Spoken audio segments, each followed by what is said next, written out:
Hello,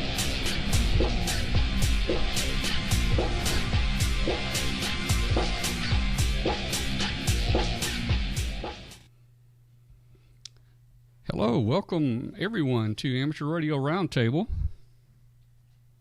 And today is Tuesday. We're here every Tuesday night at 8 o'clock Central Time.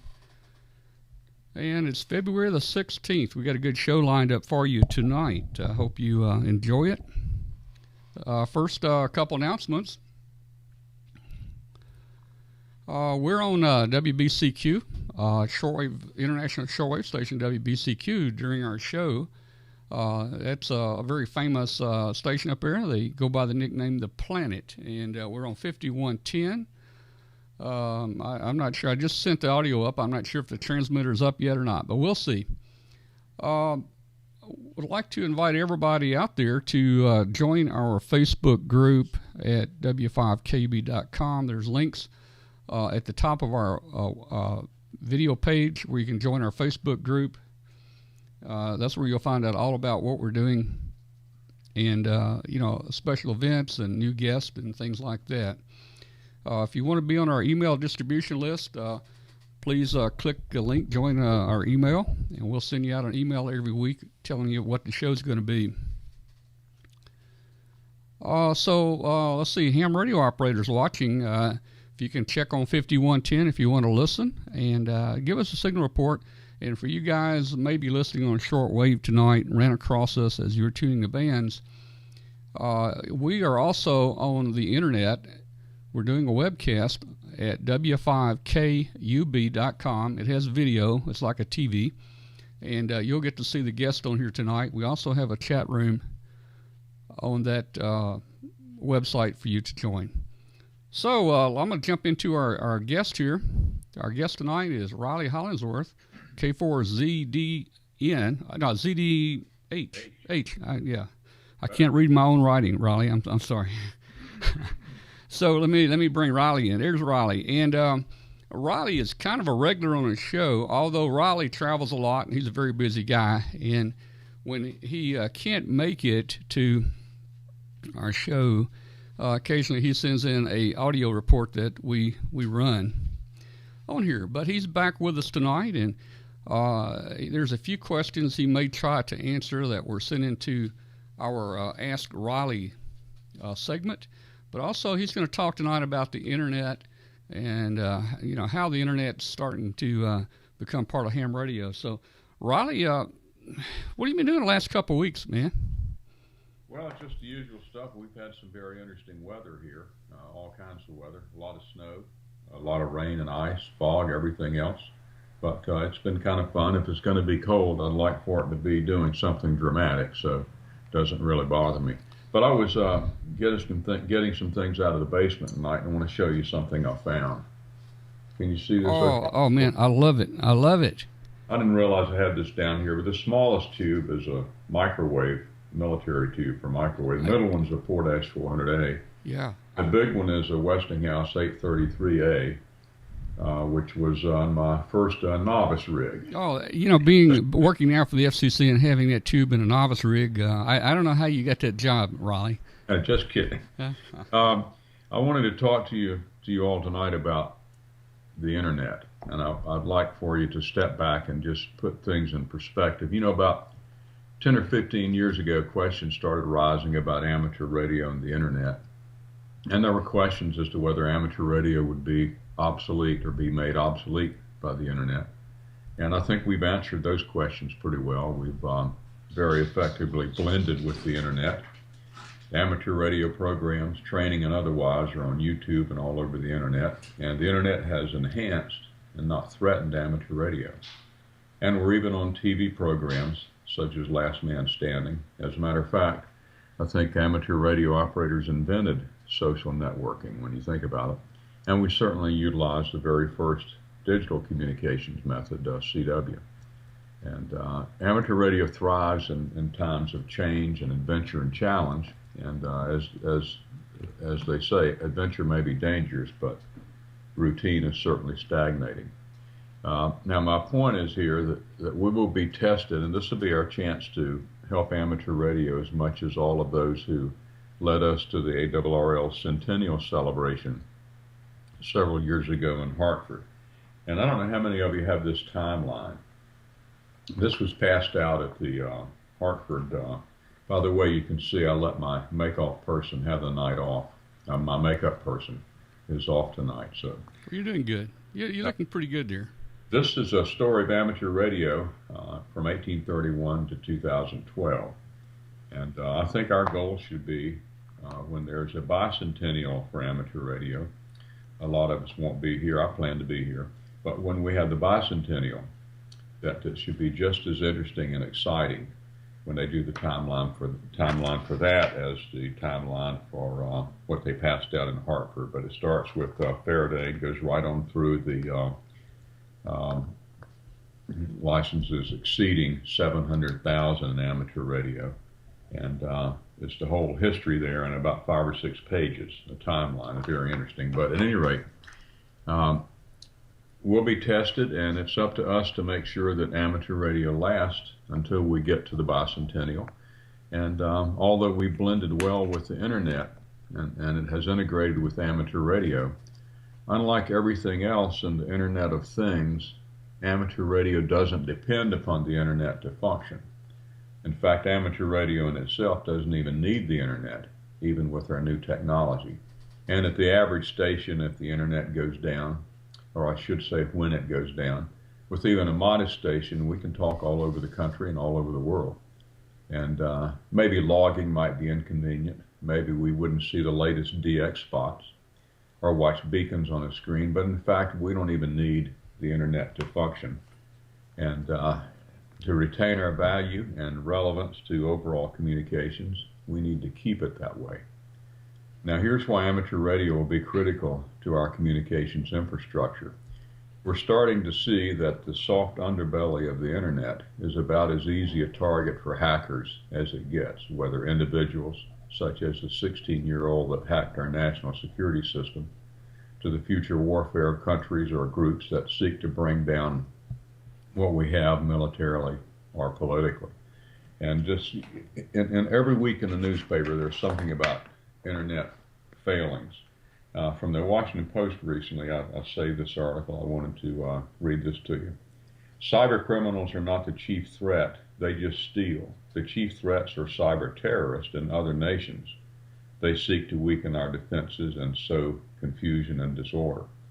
The ultimate cost of such a worst-case scenario is unknown and probably unknowable. Relying on data from Cisco, The Economist magazine recently reported that the number of connected devices could grow from 15 billion now to 50 billion in 2020. And 60% of the benefits of the Internet of Things depends on interoperability among different data systems. By penetrating one system, hackers may get access to others. And at least 29 countries have formal military or intelligence units dedicated to offensive hacking efforts. And 50 countries, including some of those 29, have bought off-the-shelf hacking software. So to retain our value, we need to keep our independence from the internet. And that's why amateur radio can be critical to our communications infrastructure.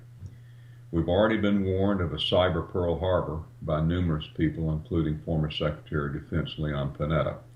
Most people ignore that because, you know, the internet's too easy, it's too much fun, it's too attractive, and it's too addictive. In addition to our rudeness, we're known for our complacency. You know, Americans are known as being boisterous, selfish, ungrateful, and unaware that we possess more wealth than anyone else in the world, and we take everything for granted, and we're better off than most of the other countries in the world. And half of the world population, according to the United Nations, has never even made a telephone call or received a phone call. In addition to our rudeness, we're complacent. Americans are comfortable with their lives unless the cable goes out, of course, and we don't want to hear of the threat that something is coming. But what's going to happen when cyber attacks such as that on our defense systems and on the Office of Personnel Management, where 14 million records were stolen, and many of those records were of people with security clearances? What happens when that becomes routine? Do you think widespread internet failures are far behind, caused by the same people? And what happens when that becomes routine? And you know, how many billions have we spent on homeland security? And it still happens regularly. One person in Romania, in a town that's called Hackville by internet experts, has hacked into the email of Colin Powell, the Federal Reserve Board, the Bush family, and the Rockefellers, and other things we don't even know about. And we don't even know the number of so-called probes, that is the attempts to find our weak points in internet security. So you think we've been important in the past? Well, watch the future and keep your internet independence and be ready. That's how we'll be tested. And if we fail, we'll become obsolete, just like the things we bring home from the computer store or the cellular dealer. We have to keep our service bulletproof and independent from the internet, and thus indispensable to the national communications infrastructure. And we have to make sure that if we utilize the internet for amateur radio, that we have redundancy and that we're not dependent upon it. The internet will fail more and more often. That's why many of us have our internet provider phone number on speed dial. We're really getting to know these people very well. And the good old landline, well, that used to work all the time, even when the power went off. But now, all too often, the landline goes through a cable modem that doesn't work when the internet is down. And of course, the internet is an incredibly wonderful invention, but it's also a Trojan horse in our gate. So we have to think cyber terrorism. What happens when an attack by China or an undetermined source becomes routine? And the question is that just around the corner? I think many people would say yes, and we certainly have to assume so. This is the new level of warfare for the next generation.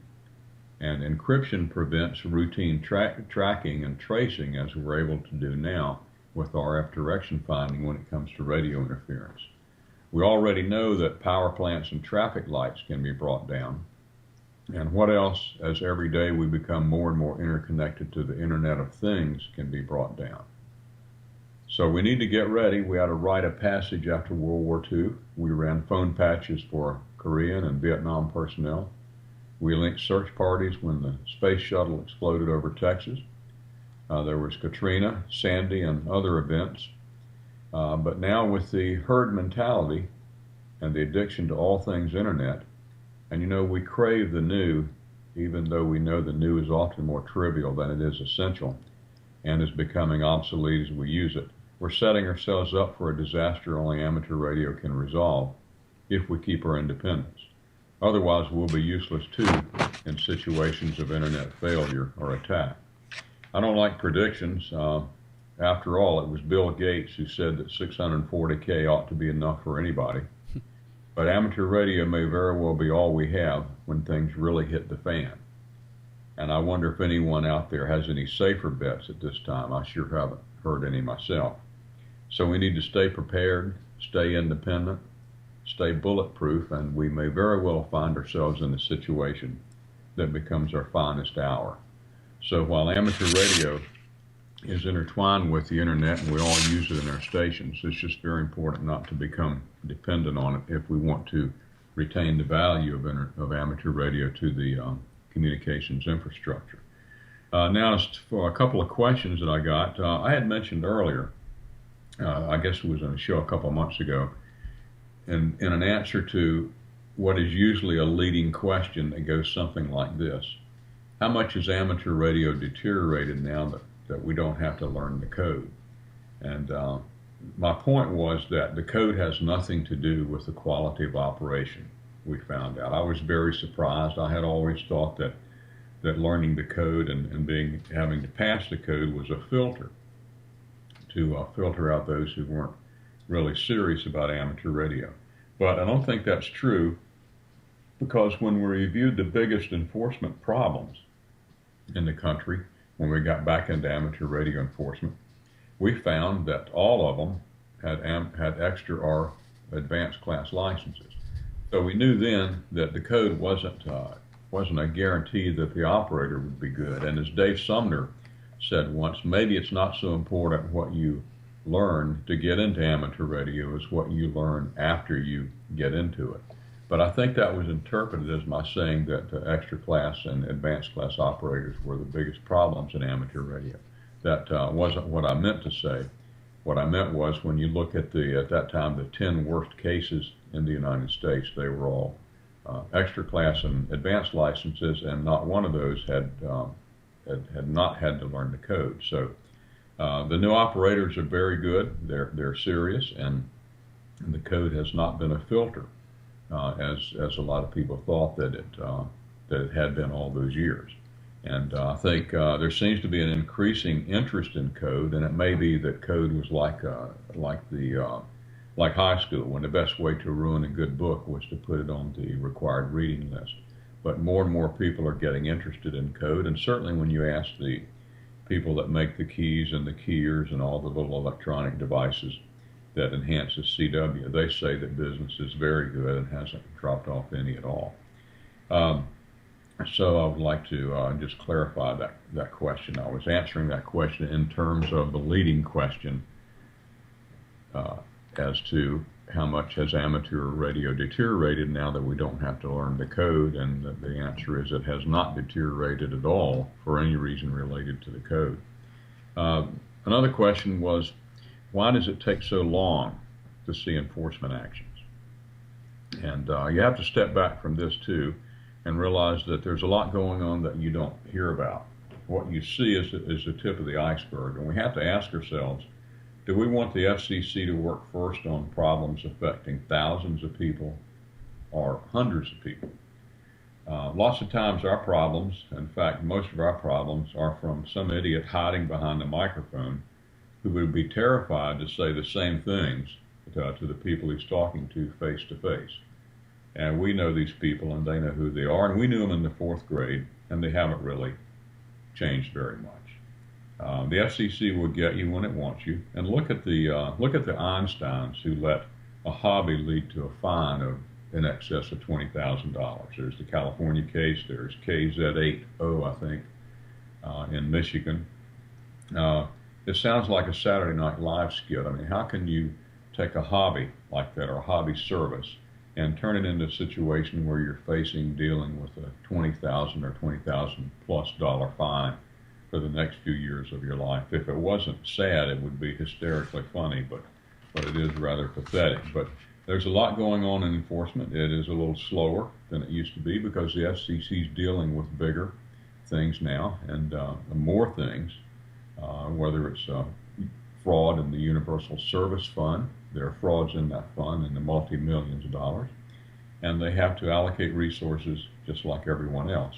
And so the FCC will get you if and when it wants you, and the fines are collected, and even if it leads to a lien on your house or seizing tax returns, they will be collected, and it's a long drawn-out process, but it's like moving, like a dinosaur starts moving. It just starts moving, and it doesn't stop. It's just a long drawn-out process that goes a little further every day, and just don't get into those situations. Why cross wires with the FCC and end up with a huge forfeiture? It's just senseless to do so.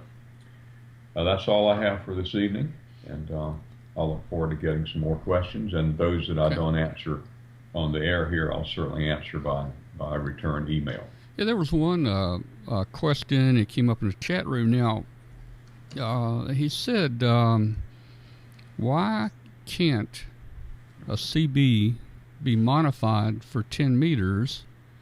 He said it's against the law. Now, I'm not with the FCC, but I would think it's legal if you're a ham radio operator, because we can build our own equipment, we can modify equipment. So why couldn't we modify a CB radio to work in a 10-meter band and operate it with a ham license? Yeah, I saw that question. I was going to give a more detailed answer, but amateur equipment doesn't have to be certified.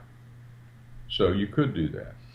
You could take any piece of equipment if you can modify it to work on 10 meters. Right. You just can't go the other way, right? We can't take a ham radio and put it on 11 meters. Services such as Land Mobile require the equipment to be certified and meet certain specific requirements. Amateur radio has largely been kept free of that because we're encouraged to experiment and try new things and blow things up and smoke things and discover single sideband and PSK 31 and things like that. Well, you know, Riley, 52 years ago, I was a novice, and I actually got a letter from the FCC.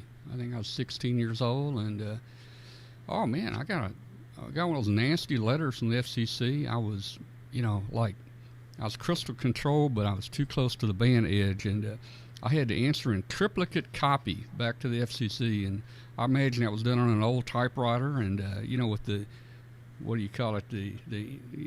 I forget now how you correct mistake on the old typewriter. Yeah. I guess the whiteout or something. I don't know, but anyway.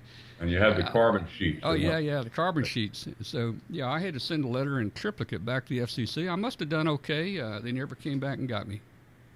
Yet, they move kind of slow. Well, you know. Now So Riley, you were now were you a ham? But you were a ham before the FCC, weren't you? Oh yeah, I was first licensed in '60. Okay, so, and I was in '64. So you go way back. Now, did you ever get in any kind of trouble? Any official observer ever send you a card or anything like that? No, after I first got my phone license, I ran a phone patch from a missionary in some country that we didn't have an agreement with, and very good phone patch, good quality phone patch to his wife in New York. And somebody came on afterwards and said that that was a serious rule violation, and the fabric of society would be ripped apart, and I'd be cited for it because we didn't have an agreement with that country that you could run third-party traffic. And I didn't turn the rig on for a couple of weeks, but kind of watched the driveway and so forth, watched the street. But after 2 weeks, nothing happened, so I got back on the air. But I never got anything formal from the FCC about anything like that.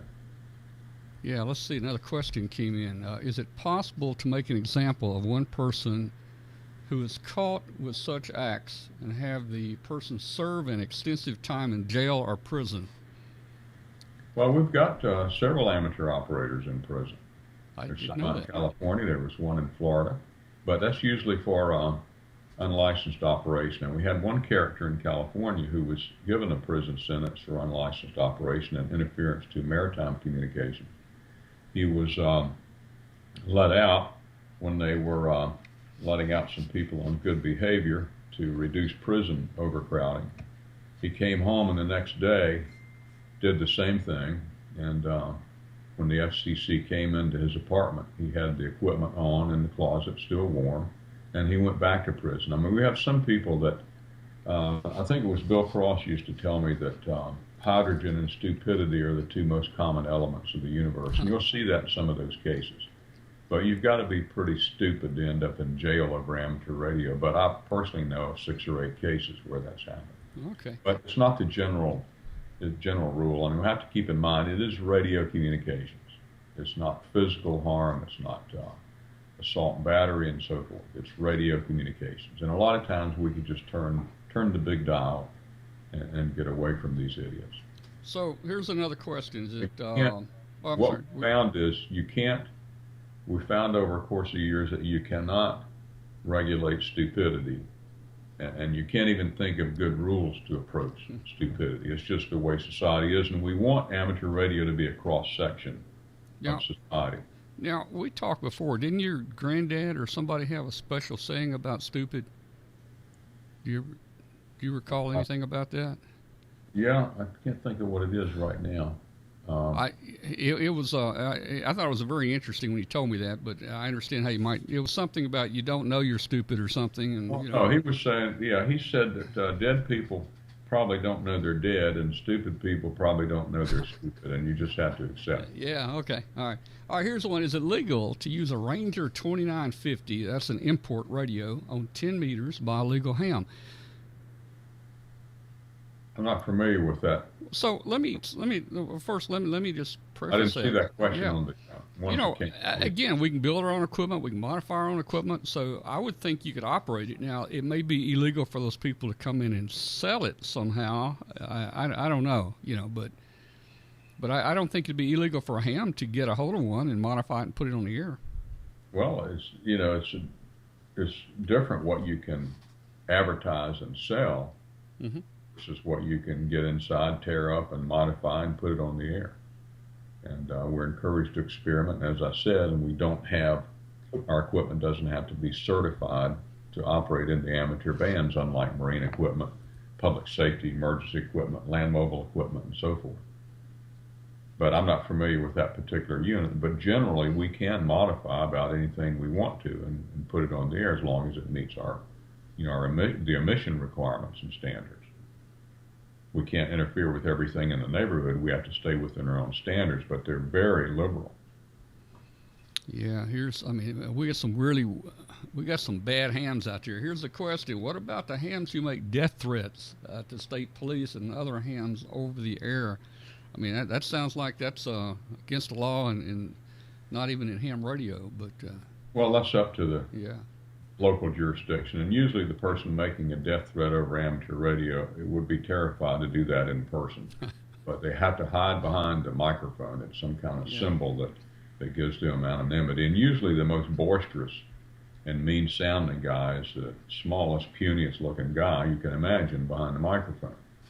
But they're hiding behind the microphone. Yeah, Joe K0NEB, he's going to be on here in a few minutes talking about kits with us, but he's in the chat room, and he said, tell you hello, he's going to see you in Houston. So you got a trip planned to Houston? That'll be a good event. That'll be a real good one. Now, when is that? That is about the third weekend of March, I think. Seems to me like it's the 17th, 18th, somewhere along in there. I better look on the calendar here pretty soon, but it is coming up. Yeah, okay. Well, let's see if I missed any here. And you're looking at the chat room too, which is good. Let's talk about Texas D-Star wideband mobile amplifiers, hash generators. Well, again, I guess that goes back to there are some standards, right? I mean, if it's truly a hash generator, I would imagine they fall under the rules. There are emission standards, and you can't answer that question without knowing the specifics of what that unit is doing.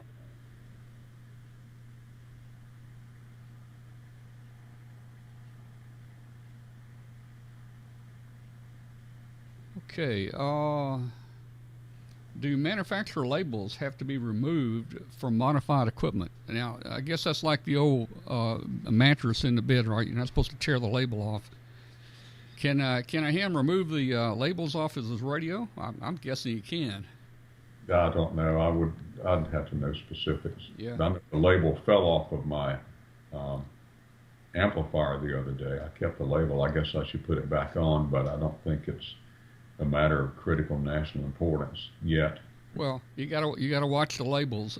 When I was in the Air Force, I went to a crypto school, and we went to school in this vault, and they always told us when you walk out of the vault, make sure nothing is stuck on the bottom of your shoe, because then you've carried stuff outside. So those labels falling off can get you in trouble.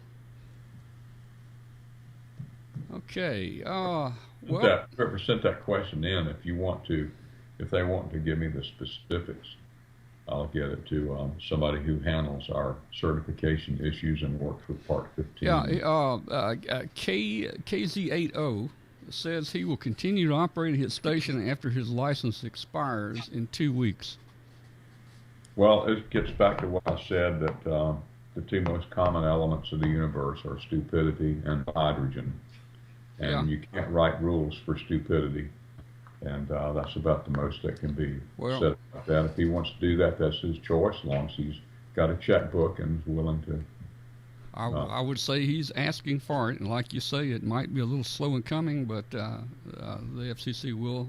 And that speaking of that specific person, that person has been warned beyond belief. He had so many opportunities to stay within the rules.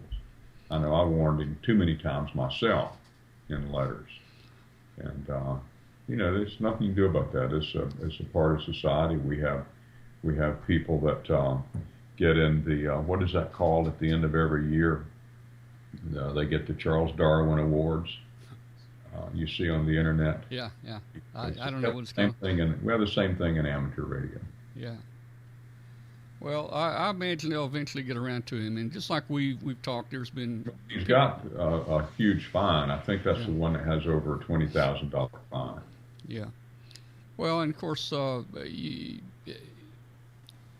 lot of hams feel the FCC don't move fast enough, and as you said, they've got a lot of other priorities. They'll eventually move when you don't expect it, and You know, we were all talking about a ham here this year that he's been agitating everybody for maybe 10 years, 15 years. And I think just recently, I think you may have mentioned it a minute ago, recently he was hit with a major fine, and there's no way to get away from that now. I mean, you know, you get a lien on your house and all those things, so you're going to have to pay up.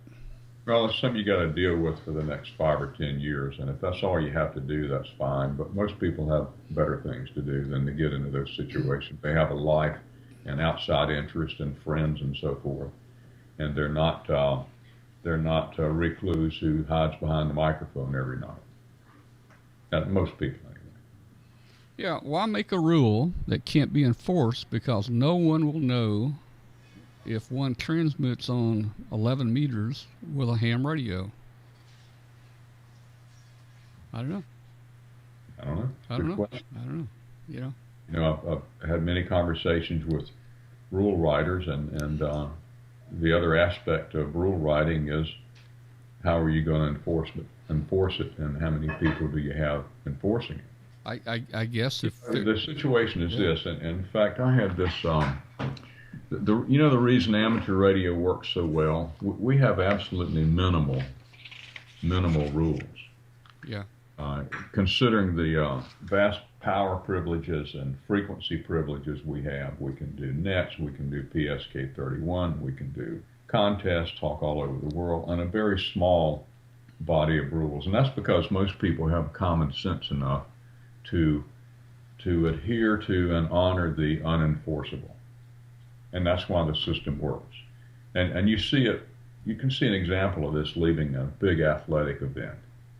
I was leaving the Eagles concert last summer, and I noticed that people coming out of the event, there were tens of thousands of people.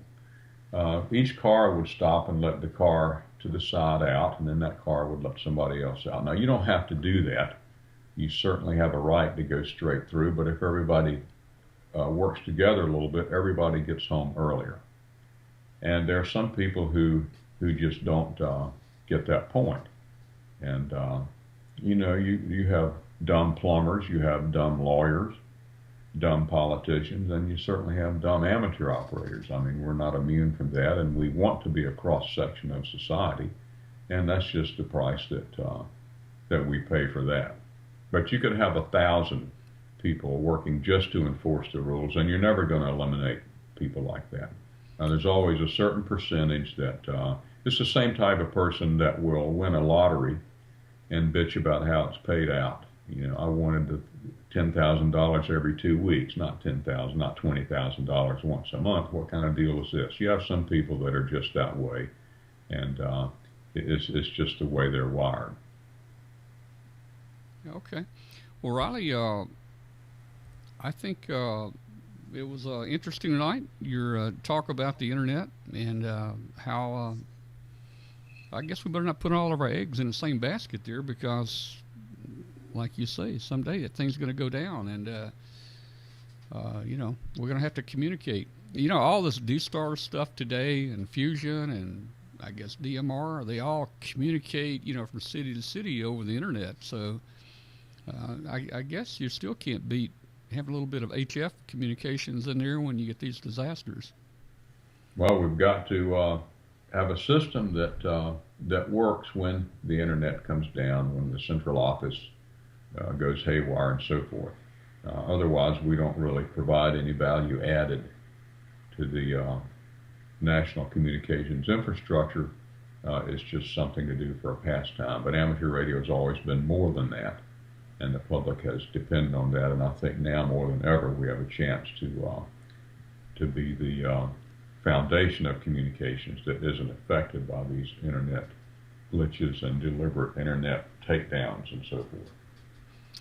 All right, Raleigh, we want to thank you very much for taking the time and being on here tonight. We need to have you on here at least once a month, so you're going to have to start making that schedule, adjust that schedule for us.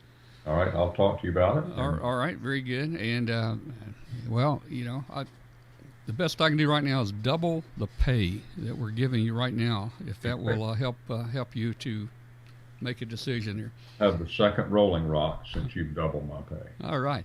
I'm going to go ahead and say 73s, and we'll end this segment. We're going to bring Joe Eisenberg in, K0NEB from Nebraska. We're going to talk about kits in a minute. So thanks a lot for coming on tonight.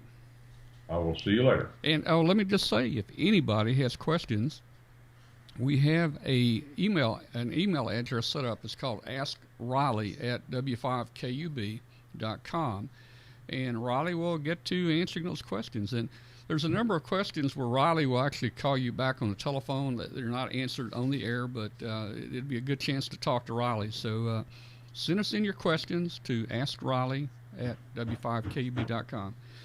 Riley, 73, thanks a lot. Thanks, Tom. All right, bye-bye. Bye-bye.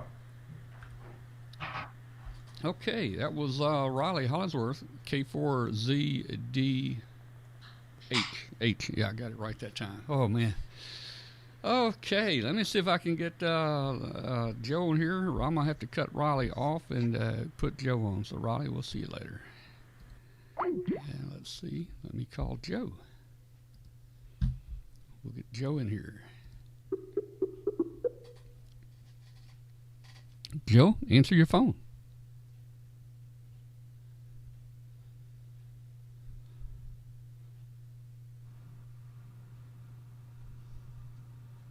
Hello, Joe. Hello, hello. Well, you're a little slow coming in. Let's see. Let's give a All second. right. I don't have your picture yet, but we're working on it.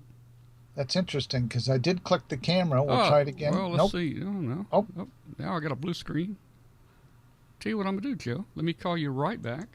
Okay. Sometimes that has to happen. I don't know what's wrong with Skype. Going to try Joe again. Okay, let's see how this works. I see blue screen, but hopefully we'll get some video here shortly. Yeah, this is what we're seeing right here, Joe. That's interesting. You wanna call me? Yeah, let me try that. Or I'll hang up. You call me. We'll get Joe in here in a second. Sometimes Skype doesn't connect everything. You'll make a connection and the video doesn't work or the audio doesn't work. Let's see if Joe's going to call me back. See, I don't know if he's got my number. Man. KM6CEM, Charlie. Sorry he was late. Charlie, you're going to get demerits for being late tonight. You missed half the show. The show is recorded. If you guys would like to see it, or people that came in late, it's recorded on our YouTube channel, W5KUB. And Joe's calling. Let's see if I can answer him. Okay, that worked. Now that should work a lot better. That worked, Joe. Yeah, there you go. Look at that. Let me, yeah, your picture's looking pretty good. Let me see how the picture, looks pretty good. So, welcome, Joe. Hey, what have you been up to the last few days? Oh, I've been up to lots of things. I'm getting ready to go to Yuma. In fact, I will fly to Arizona tomorrow evening after work. So we're going to be headed to the big Yuma Hamfest. Now, I was surprised to find out the Hamfest only started about 12 years ago. And they probably have, if you look up yumahamfest.org and look at the list of door prizes, I think it's pretty incredible for a Yuma, Arizona Hamfest. So there's probably going to be a lot of people there and a lot of fun. I thought it was this past weekend, but that was Orlando. Yeah, Orlando was last weekend. I was not at Orlando. I was there last year, but not this year. And this is my first time ever being in Yuma for any reason. But I'm familiar, of course, with the Phoenix area. I have lots of relatives in the area. So it'll be kind of a fun drive from Phoenix to Yuma on Thursday morning. But I'll get into Phoenix late Wednesday night. But, of course, I haven't been sitting around doing nothing lately. Of course, the first thing we have to show is, remember the light. There's that light. Is that thing still on? Well, unfortunately, it was really, really dim, and so I decided to change the battery. I put a new battery in it, and it's been running for 7 weeks on that battery. And so I finally changed the battery. So think about that, 7 weeks. So I just put another new battery. It's really not a new battery. It's down to about 1.2 or 1.3 volts. It was used in a remote control. So it's not really a true new battery, and it's of course quite bright now, but we'll leave it run for another 7 weeks and see how long it does on one AA battery. Now, if you're going to OzarkCon, which is the big QRP hamfest in Branson, Missouri, that particular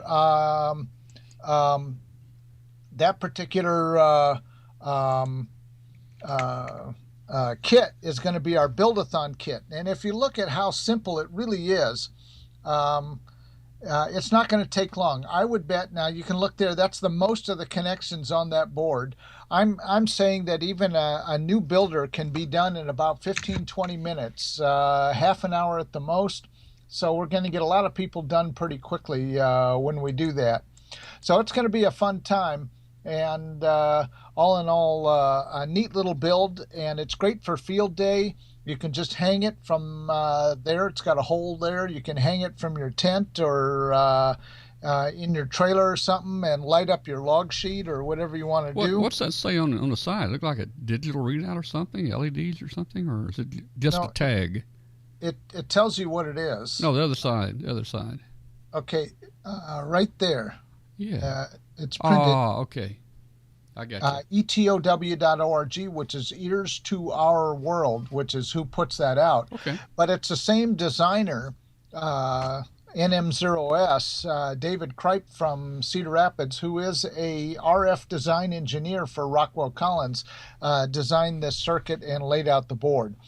So once again, the light still works.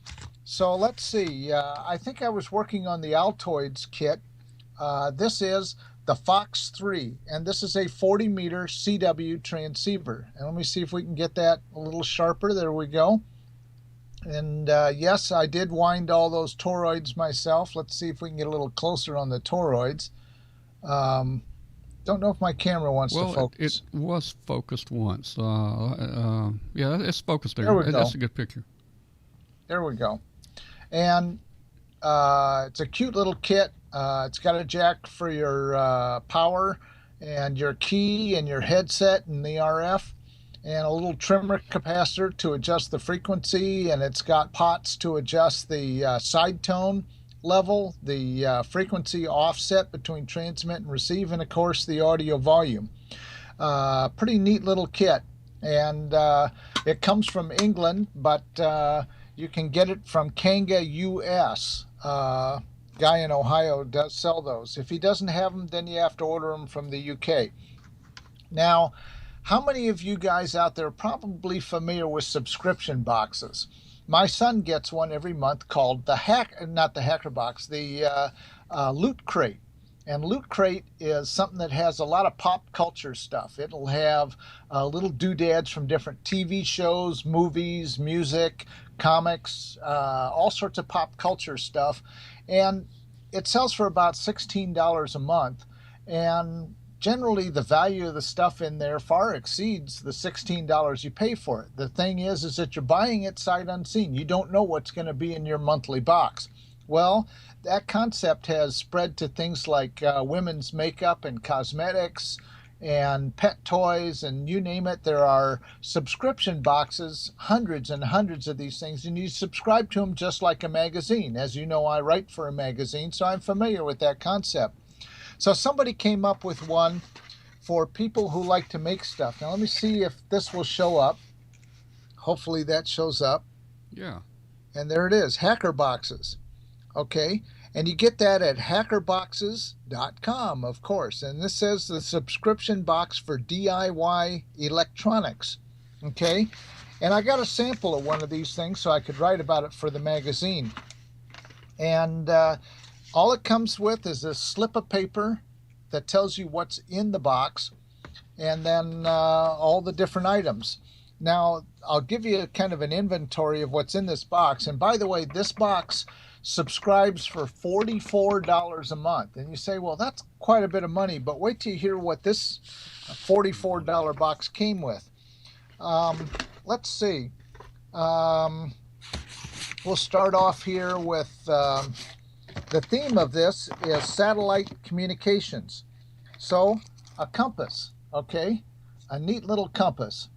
And I thought, well, that's cool. That way you know which way you're going to point your antenna come time for satellite communications. There is an audio interface cable, common thing that we use for ham radio. One's got a smaller plug on one end, one's got a larger plug.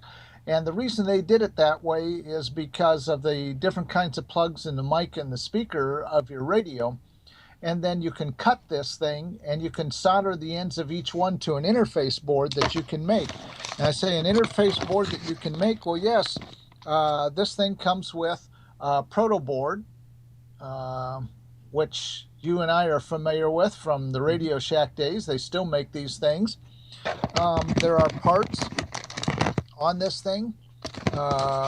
There's a wire, transistors, capacitors, resistors, buttons, all sorts of stuff here to make your interface.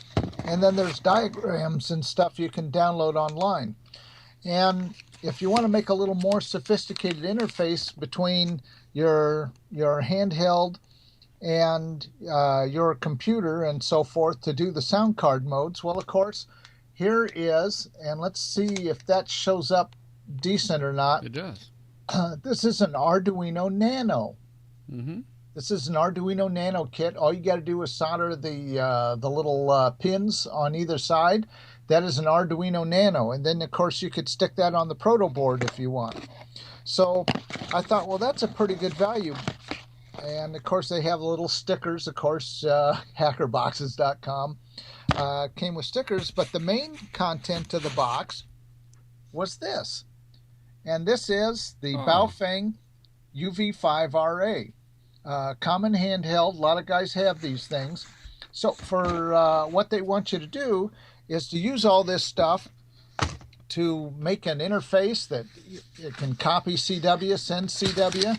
And like I said, you can see in the box, there is the handheld that most of the guys, you see, oops, at hamfest. I haven't unwrapped it yet. I just got this a few days ago. And so it's a common handheld. It's got all the stuff in there that you need.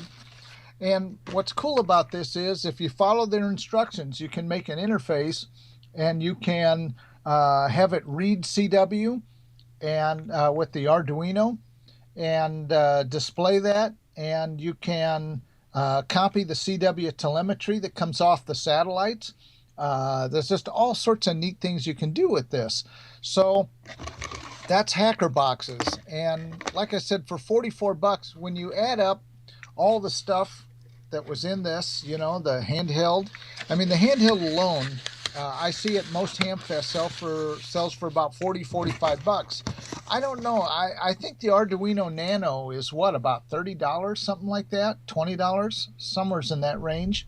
No, I think they've come. Well, I think on eBay you can buy them new, Joe, down in the $5 range. We're going to have Glenn Popel with us next week, and yeah, he'll be able to say something about the Nano. But the cool thing is it's definitely worth more than the $44 you'd pay for this box. And it's got a lot of neat projects in there. There's several different projects you can make with it. There's like teletype and sound card mode interfaces, things like that. And there's all sorts of tutorials on how to use it with the FM satellites because it's a dual band radio. And set the receiver obviously on one band and transmit on the other. And because this one allows you to listen to two bands at once. So if you're just getting started in ham radio and you were a subscriber to this thing, you'd be kind of all set to get at least started at the beginning.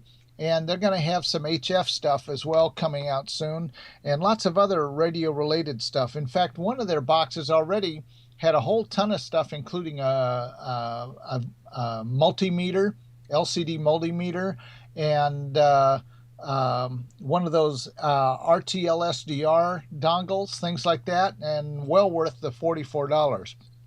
So hams do have a subscriber box and a subscription box. And so hopefully they're going to keep going and make a lot of neat stuff. The cool thing about them is that they don't charge your credit card until they send the box. So if they went out of business, you're not going to be charged like for a year subscription and not get anything. So it's a pretty fair deal.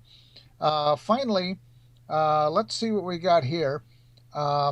This is a kit that I have not tested yet.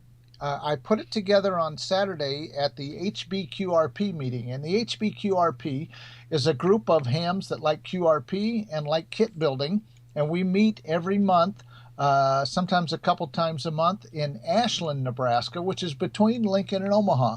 And then sometimes we go places in Omaha or Lincoln afterwards and keep going after we have lunch there. And the place in Ashland is a pizza place, but they have quite a menu of other stuff. And we sit around and we eat and we build and just have a great time on Saturday afternoon, or actually Saturday noons. But this kit here comes from the UK. It comes from England. And let's see if we can show that. Hopefully that's going to focus. Yep. It's pretty good. Okay, let me see if I can get a little better here. There it is. There we go. It focused. Yeah. Okay.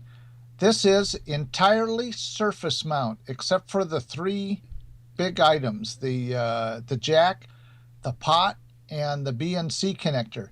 This is, and if you look at the back of the board, you'll see nothing coming through it except for the socket and the pots and so forth.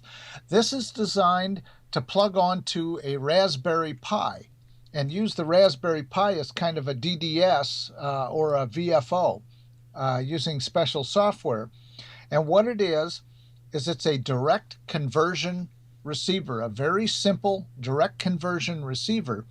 And it's supposed to work from about 100 kilohertz up to 70 megahertz. So pretty broadband. Now, don't forget, you're not going to get the kind of performance that you're going to get with a lot of other radios. But this thing is a pretty broad general coverage shortwave receiver, but it's all surface mount. And yes, I soldered that by hand, Tom. So wow. You got to have a little patience putting this one together and have a real fine tip and use some real thin solder. But it actually went together pretty easily. I did not use the heat gun and solder paste method. Instead, I actually soldered each pin. So this was completely hand soldered. I have not had a chance to test this out yet because I only put it together Saturday afternoon and haven't had a chance to sit down with my Pi yet because I've been preparing things for going to Yuma. So pretty soon, I think by the next time I'm on your show, I will try to have this connected up and we'll plug it into the computer and you'll actually be able to hear HF and single sideband and so forth with this thing. Pretty cool little deal. Like I said, it is an HF general coverage receiver from 100 kilohertz all the way up to 70 some megahertz, and all pretty small little deal, but once again, direct conversion. It is not an SDR. It is only being controlled by the Raspberry Pi in terms of what frequency it's on. It is not an SDR. It is actually a direct conversion receiver. So this thing sells for about, I think it was like around $45 or so, plus postage from the UK. And hopefully Jill or somebody will put up the link on how to get this. And it took me about a week and a half or two to get it in the mail. So sometimes it takes a little time. But part of that was because I ordered it when there were big snowstorms going on. But it is designed to plug into the top of your Raspberry Pi and use the Raspberry Pi to control the receiver. So that's the kits we have to show this time. I almost didn't make it to the chat room on time. I don't know if you know how difficult it is when you buy a new car. Oh. It's a lot of paperwork. And did you get a new car today? I bought one. Oh, wow. I will pick it up on Monday because The soonest they'd have it ready is tomorrow, but tomorrow I'm going to Arizona, so I will pick it up on Monday. If any of you saw the Super Bowl ad and saw the red Prius, that's exactly what I got. All right. Well, it takes a Prius police car to catch you, I believe. That's right, because other ones will run out of gas first. That's true. Oh man. Okay. My current Prius has 277,000 miles on it, and it's a 2009. Just think about it. That's a lot of miles. And you're going to have to tell us if you get your low band, your HF rig working in it. I think you had a little problems with RF on the other one, didn't you? Yeah, and I'm not sure I'm going to try it yet. In fact, I'm going to do a little research as to how to even put the VHF and UHF in there.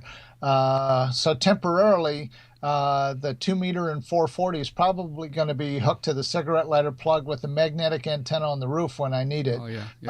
Otherwise, in fact, I'll probably be using my FTM 100DR to do that, and then we'll see what a more permanent installation can be. All right, well, Joe, stand by just a second. Let me make a quick announcement here, and I want to look at something here. Okay, there we are. We're on. I just want to make an announcement for everybody out there. We're on shortwave WBCQ, the planet, and we're on 5110. And there's a shot of my TS2000 over there. Looks like we're running about a S7 or S8. This station is located up in Monticello, Maine. So it's quite a ways up in the northeast, right on the border of Maine and Canada. I'd like to invite all of our shortwave listeners to join our webcast, live webcast with video. You can see us. We have a chat room, so go to w5kub.com. w5kub.com and join us. And we'd love to hear from any shortwave listeners out there where you are. Send us a signal report. You can send it to the email address. It's just Tom, that's Tom, Tom at w5kub.com, Tom at w5kub.com. So shoot us an email. And hey, I'd be interested from you ham radio operators out there too. If anybody's listening around the country, shoot us an email and let us know how you're hearing it there. Again, we'd love to have people join our Facebook group. Our Facebook group will notify you about all the things on our webcast. We have links to all of our archived videos. Special guest. It's a ham radio site. You can post ham radio information on it and so forth. So there's a link at the top of our page to join our Facebook group. There's also a link up here to join our email distribution, where we send an email out before any live show to let you know we're coming on and who's going to be the guest. And if you don't like it, you can always click the unsubscribe button. Okay, and Tom, I saw a few questions about the car. And first off, I saw somebody mention they were in Phoenix. That's where I'll be tomorrow night. And then on Thursday, I'll be driving to Yuma. So anybody in the Phoenix area or San Diego, Southern Cal, or Arizona, Tucson, Flagstaff, anybody in that area, come out to the Yuma Hamfest and be sure to look for me wearing the red ball cap and come by and say hi and be glad to shake your hand in person. The car is a 2009, and it has 277,000 miles on it. The big question people ask about the hybrid cars is the big battery. Now, don't forget there are two batteries in there. There's a 12-volt battery, which is much smaller than the normal 12-volt battery in a car, because that 12-volt battery is not cranking the engine. All it's doing is powering the computer and the lights and the accessories. The big battery in mine is 270 volts. And it's nickel metal hydride cells in a big 300-pound package that's behind the back seat. And they never charge the battery over 60%, and they never discharge it under 40%. So it can last pretty much indefinitely, because that's a sweet spot of batteries of that type. So it never gets fully charged and it never gets fully discharged. So they last pretty much forever. And the only battery I've had to change in there is a small 12-volt battery, which failed after about the first 3 years. The big battery is not an issue. Now, of course, I drive a lot on the road, so I'm not even stressing the big battery. The big battery is used more often when you're doing stop and go traffic, because that's what gets you off from the light, and you charge it up by hitting your brakes. So what kind of repairs have I needed? I'm on my 7th set of tires, and it needed a serpentine belt and a water pump. And that is all I've ever done, except for I think I'm on my 3rd set of spark plugs. And the manual says do that every 110,000, but I do mine about every 80,000 miles is when I change the spark plugs in there. So other than 3 sets of spark plugs that I put in myself and tires, I'm still on the original brakes, and it's because a hybrid car uses the brakes to regenerate power, and the only real time that the real brake pads come on is if you jam on the brakes, like an emergency stop or a sudden stop, and also to hold you at a light, to hold you still. That's the only time that it's really using the brake pads. The rest of the time it uses the electric motor to slow the car down. It just turns on more windings in the motor if you push on it harder, so that it makes more friction, but then it generates more electricity that gets stored in the battery, and then that turns on the electric motor to get you started going again. So that's how a hybrid works. And then once you get going again, then the gas picks up and takes off. It does freak people out when you stop at a stoplight and the gas engine quits and it's totally quiet at a stoplight. You can hear all the other cars around you, but the car is still on. It's just not running. You're not wasting gas.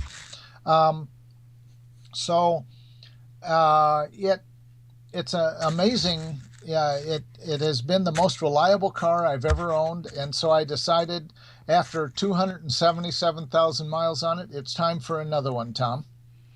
Wow. Now, are you going to drive that to Dayton this year, or are you going to fly? No, I've got a plane ticket already, so I'm not. If I had thought long enough ago that I was going to get this, around now, I probably wouldn't have bought the plane ticket, probably would have driven it. And I did drive the original Prius only a few months after I bought it, but maybe next year, by then it'll be all tricked out with some radios and stuff, and maybe I'll decide to drive it. But it's a good 13 hours or so or more. It's around 800 miles for me. All right, well, Joe, we're going to have you on again in a couple weeks to talk about Hamfest. It won't be Kips, but you're our secret Hamfest reporter. What Hamfest will you be able to report on? Well, just Yuma. Yuma okay. Will be it.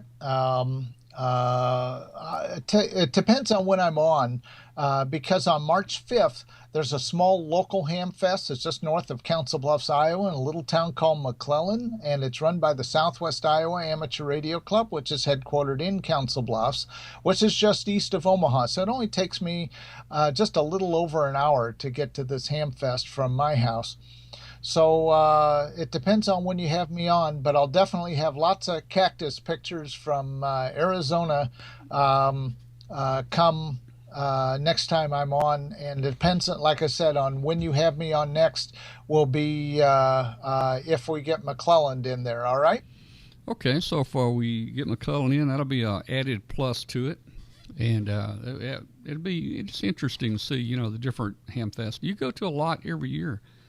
I'm surprised. I'm surprised. Well, I don't go that many, but I'm surprised you didn't make it down to Orlando this year.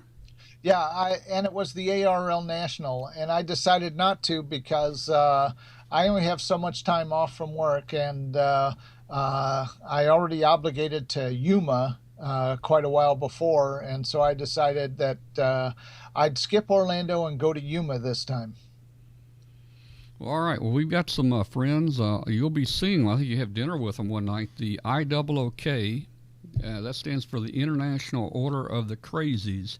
Yeah, and they're supposed to be at the Buzzard Barbecue and stuff. So. Yeah, they're a big group. They're a worldwide group. They've been trying to get me to join it for about 20 or 30 years now. I keep resisting them. They kind of adopted us into their organization. They'll all have their blue shirts on that says IOOK, and they all are vice presidents. So if you ever want to be a vice president, join this group, and you can be one of about probably of several hundred vice presidents. Well, I remember them being in the tent right next door to you, and in the flea market in Yeah. Dayton. And if I see them, I will definitely tell them hi from you. All right? Well, Keith, WA8ZWJ from Dayton, is on his way to Yuma, and he stopped here a couple days ago and visited and That's a long drive by. Oh, it from is. Dayton to Yuma. Well, but he visits with other IOOK on the way. Now he stops in Texas, and there's an IOOK there that has a ranch, and Keith will stop there and spend a couple days, and they just keep moving on. It's a big party, and they'll party down pretty good when they get to Yuma, and just tell Keith I said hello, and that we'll be seeing him soon up in Ohio. Yeah, and it should be a lot of fun. I've already been invited to the weenie roast that's put on by the Quartz Fest people, and their ham fest is an hour or two north of Yuma in Quartzsite, Arizona in January, and they camped out. Quartz Fest, they camp out for an entire week, and they have activities every day. And so they kind of informally get back together again a month later in Yuma at the Yuma Ham Fest, and they're trying to get me to commit to coming out for a couple of days to Quartz Fest and judge their homebrew contest and maybe do a picnic table kit build by the campers. So we'll have to see about doing that in the future. But meanwhile, it'll be great to see them in person and meet a lot of people in person that I have not met in Yuma. All right, Joe. Thanks a lot for coming on tonight, and we're going to go ahead, and we're a little early tonight, but we're going to go ahead and just go to our very informal roundtable on Hangout. This is where anybody out there that has a camera and a microphone can join us on our webcast.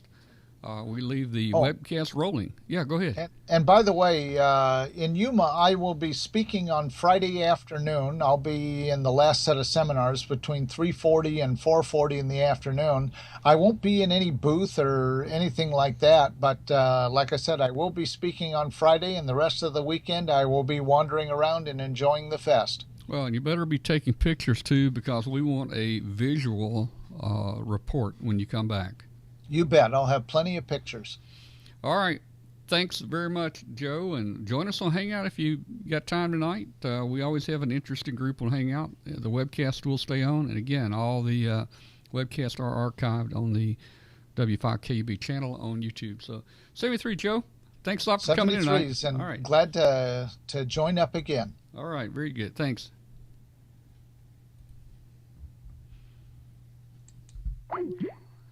All right, so let's see. Oh, we got a phone call coming in. Let's see who that might be. Gee, all I got to do is find the right mouse. Hello, who we got on the phone? Hey, Tom, this is Russ, KG0BK. I just had to call in tonight. Joe was mentioning McClellan, Iowa, by Council Bluffs there. I first got my very first ham ticket right there. It was at Southwest Iowa Tech, I think, is where they had the actual class at. They still had the novice license back then, and they had just brought out the no-code decks. And I thought, I'm not going to be a no-code. I'm going to go in with full code and become a tech with code. And so I went up there and was able to do that. About 7 months later, I went up to take my general test because I got up to 13 words a minute at that time. Passed the general test, and they said, congratulations, real super group of people. And I took that, and one guy says, it won't cost you anymore if you'd like to take your advanced class. Well, I knew advanced class still was 13 words a minute, and I go, well, I'm really happy with this. It won't cost you anything but a little time. And I go, well, okay, we'll try it. Well, I ended up passing in the advanced class. So I started out with those guys at McClellan, and as nice as they were, started out with Tech Plus, went to advanced, and that's where I am today. And then after I got to advanced, it was probably a year later, and I thought, those guys were nice enough, and they need some AE help. I studied and became an AE and went up there and help them both in Council Bluffs and Omaha, giving out tests as an AE. I just needed to say that tonight. Those guys are really great up there. Well, great. And hey, I'm glad you remembered our number. I just posted our number for other people to call in if they would like to call in on the phone. The number is 901-286-1116. And Kathy, did you send the link out for the Hangout? Okay. All right. Let me bring my system up here and see if we can get anybody up on the Hangout here. So take me just a second. Okay. Let's see. Got to log off of one program and in another one.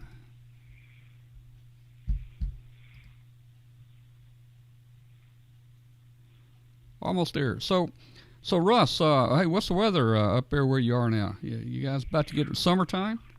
Well, the way it has been, yeah, we're at 34 degrees right now, so we're over the 32 thing. We got a little bit of snow yesterday and the day before, but I think we're over it.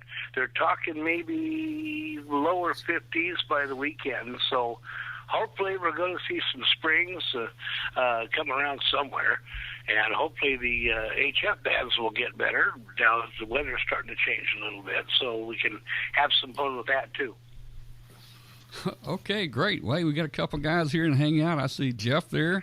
Okay, guys, let me ask you something. Is audio working tonight? Okay, now, Jeff, I'm not going to ask you, Jeff, because it may be your fault. Let me ask William. William, is audio working? Yes, so your audio is working fine. All right, very good. And I hear you too, so you're working great. Now back to Jeff. Jeff, is your audio working? What's happening to Jeff here? Is Jeff working? Jeff, can you hear me? Oh boy, Jeff. Oh man, Jeff. He always has a problem like this. I don't know what's going on with Jeff, but he had feedback in it for when I first connected. So all right. So let me tell people what's going on here on the show. And Russ, are you still here? Yes, I am. Yeah. Okay. I did lose your video, but I do have audio. Yes. Okay. Well, you should still have video, but let's see. So Russ is on the phone, and we've got William here and out in William, where are you? Montana. Yeah, Montana. And we got Jeff on up in New Jersey, but he doesn't have a microphone. But so here's hey, it's working. Hey, there you go. It's working now. I've only got like 25 devices in my sound card, so. Oh man. All that flex radio stuff that you want to inherit. All right, so let me explain to our guest out there what we're doing here. At the end of our formal part of our show, we have an informal part just to bring people on. We'll talk about anything. Just think of this as a big coffee table and a couch, and you can come in and sit down with us and talk, smoke cigars if you want to, and talk about whatever you want to talk about. So. Kathy put the link in the chat room. Click on that link, and it should bring you into the Hangout here. And we're always looking to have new people join us. So I was expecting Doc to be in here. Maybe he'll show up here in a minute. I don't even know Doc's call. What's his call letters? WA something. He'll be a 4. Yeah, 4. Let's see if we WA4 YYM. YYM? Yes. Yeah, I don't. He's in the chat room, but I didn't see him chat in the chat room. No, he was there earlier. He was in the chat room. Okay, well, he may be heading out to the car right now. I don't know, so he can smoke his cigar and he'll out to the car so he can light up. Yeah, he'll check in with us. Let's see. I booked the flight out to Dayton today. Oh, you did?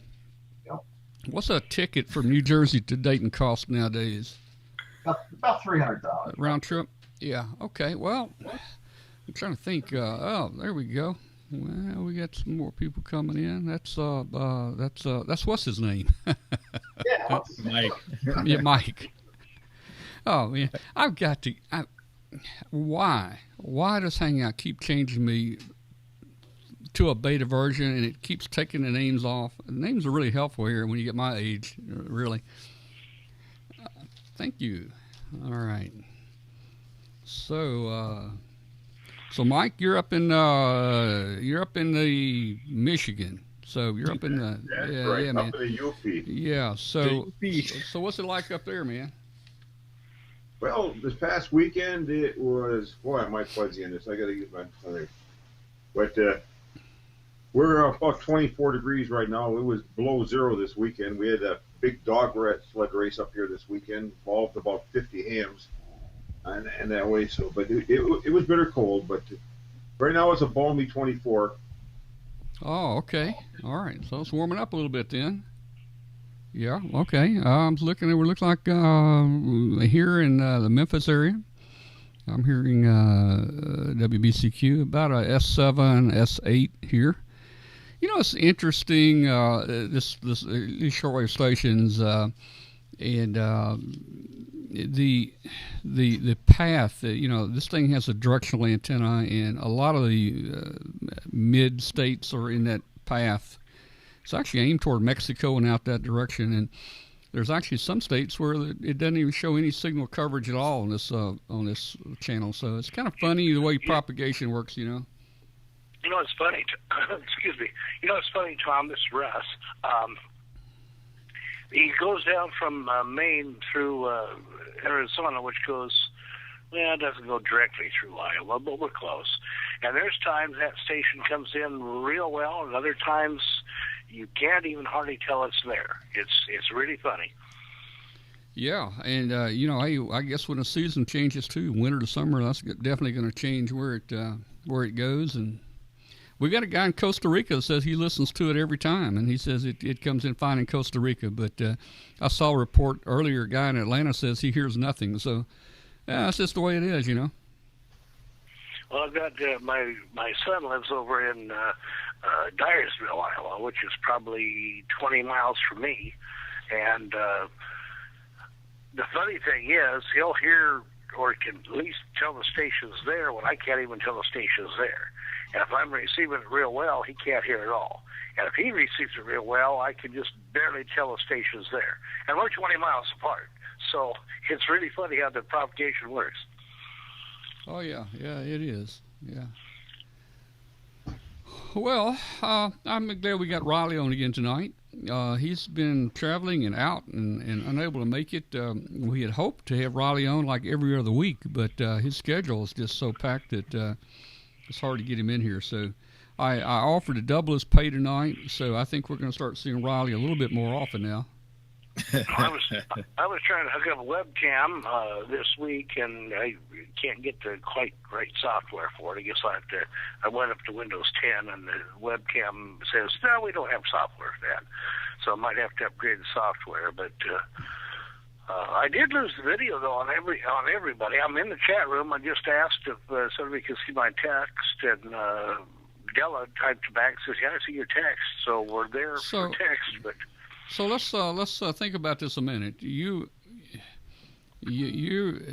called in on the phone, but there's Doc. You called in on the phone, Russ, and what right. the webcast that you were watching tonight for the hour, you're not getting a picture there anymore? No. In fact, right after I called in, I've been in now 10 minutes, maybe 15 most. Just right after I called in, I lost the picture. Still have the chat room, or had the text, but lost the picture. It just says an error has occurred. Please try again later. And well, you know, you might clear it out of there. I thought I'd lose text and everything. But you might try to hit the reload on there and see if you can bring it back up. I think we got other people still watching, so.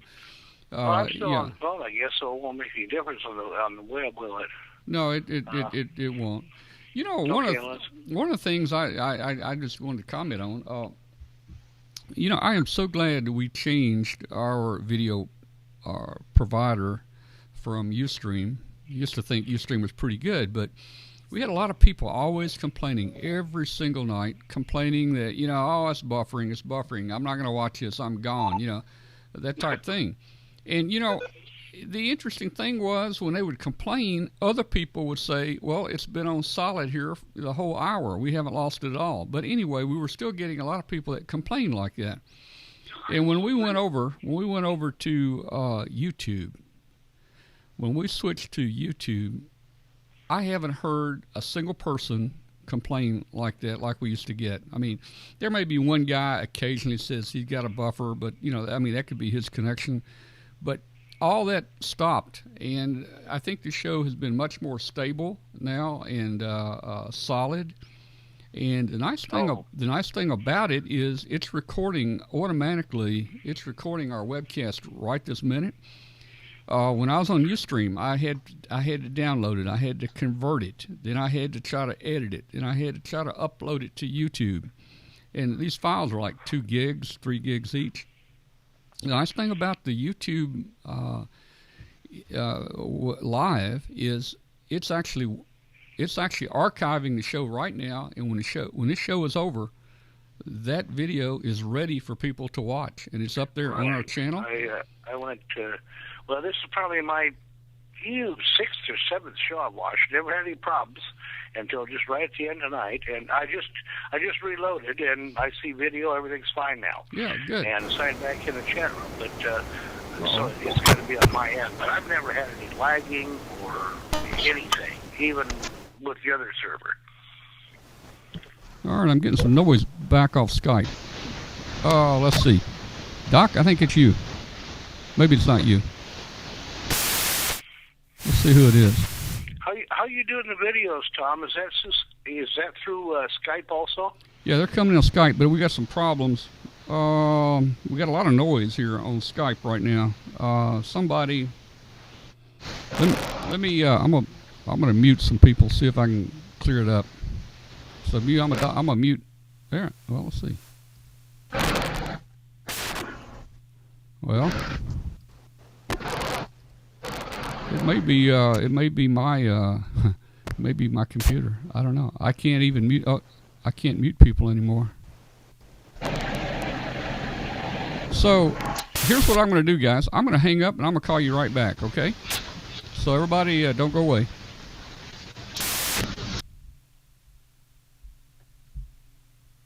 We're going to call back in and see if we can get back in with this group here. Whoa.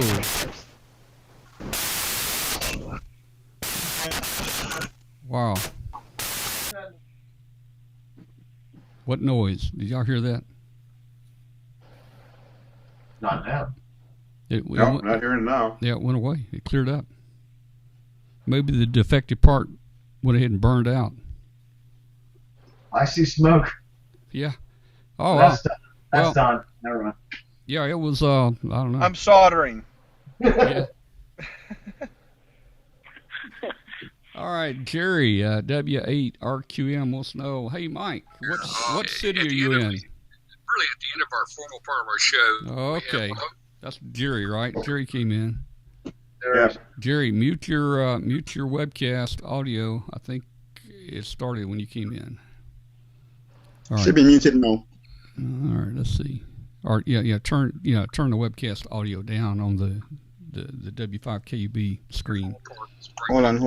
Let me see.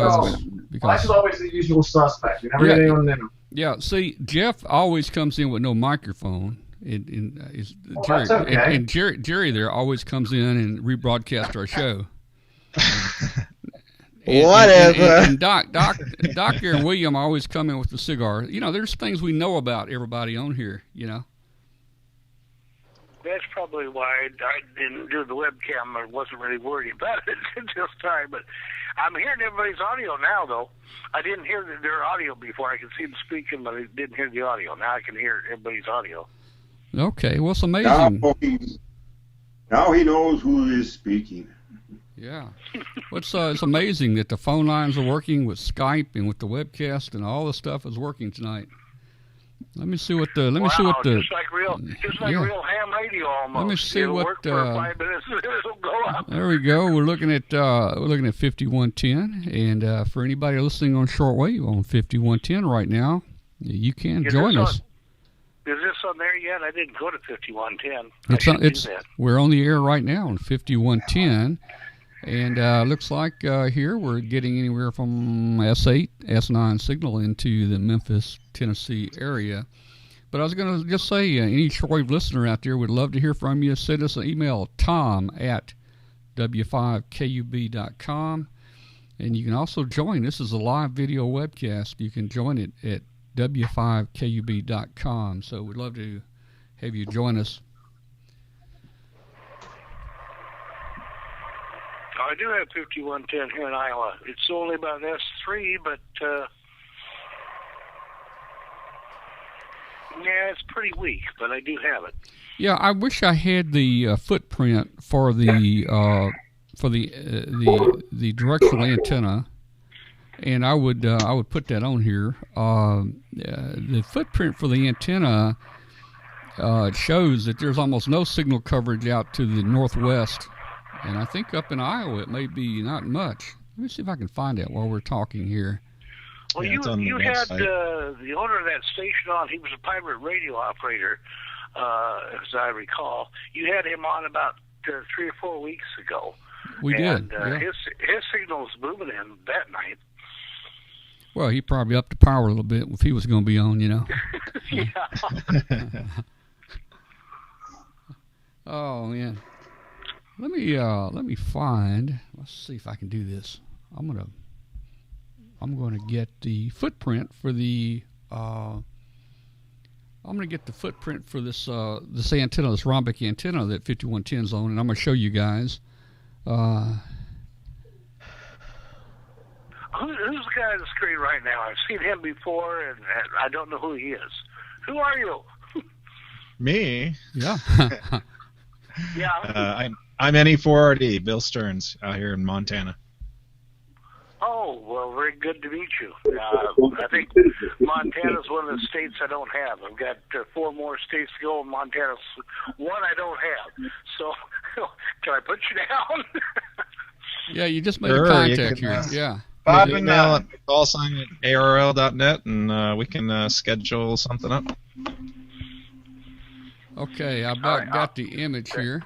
I've seen you many times before on the after shows or the chat rooms, and I just didn't know who you were. So, thanks for introducing yourself. I'm Russ Bickle from Iowa. Hi, Russ. All right, so I've got the wave pattern. I've got the footprint for the antenna.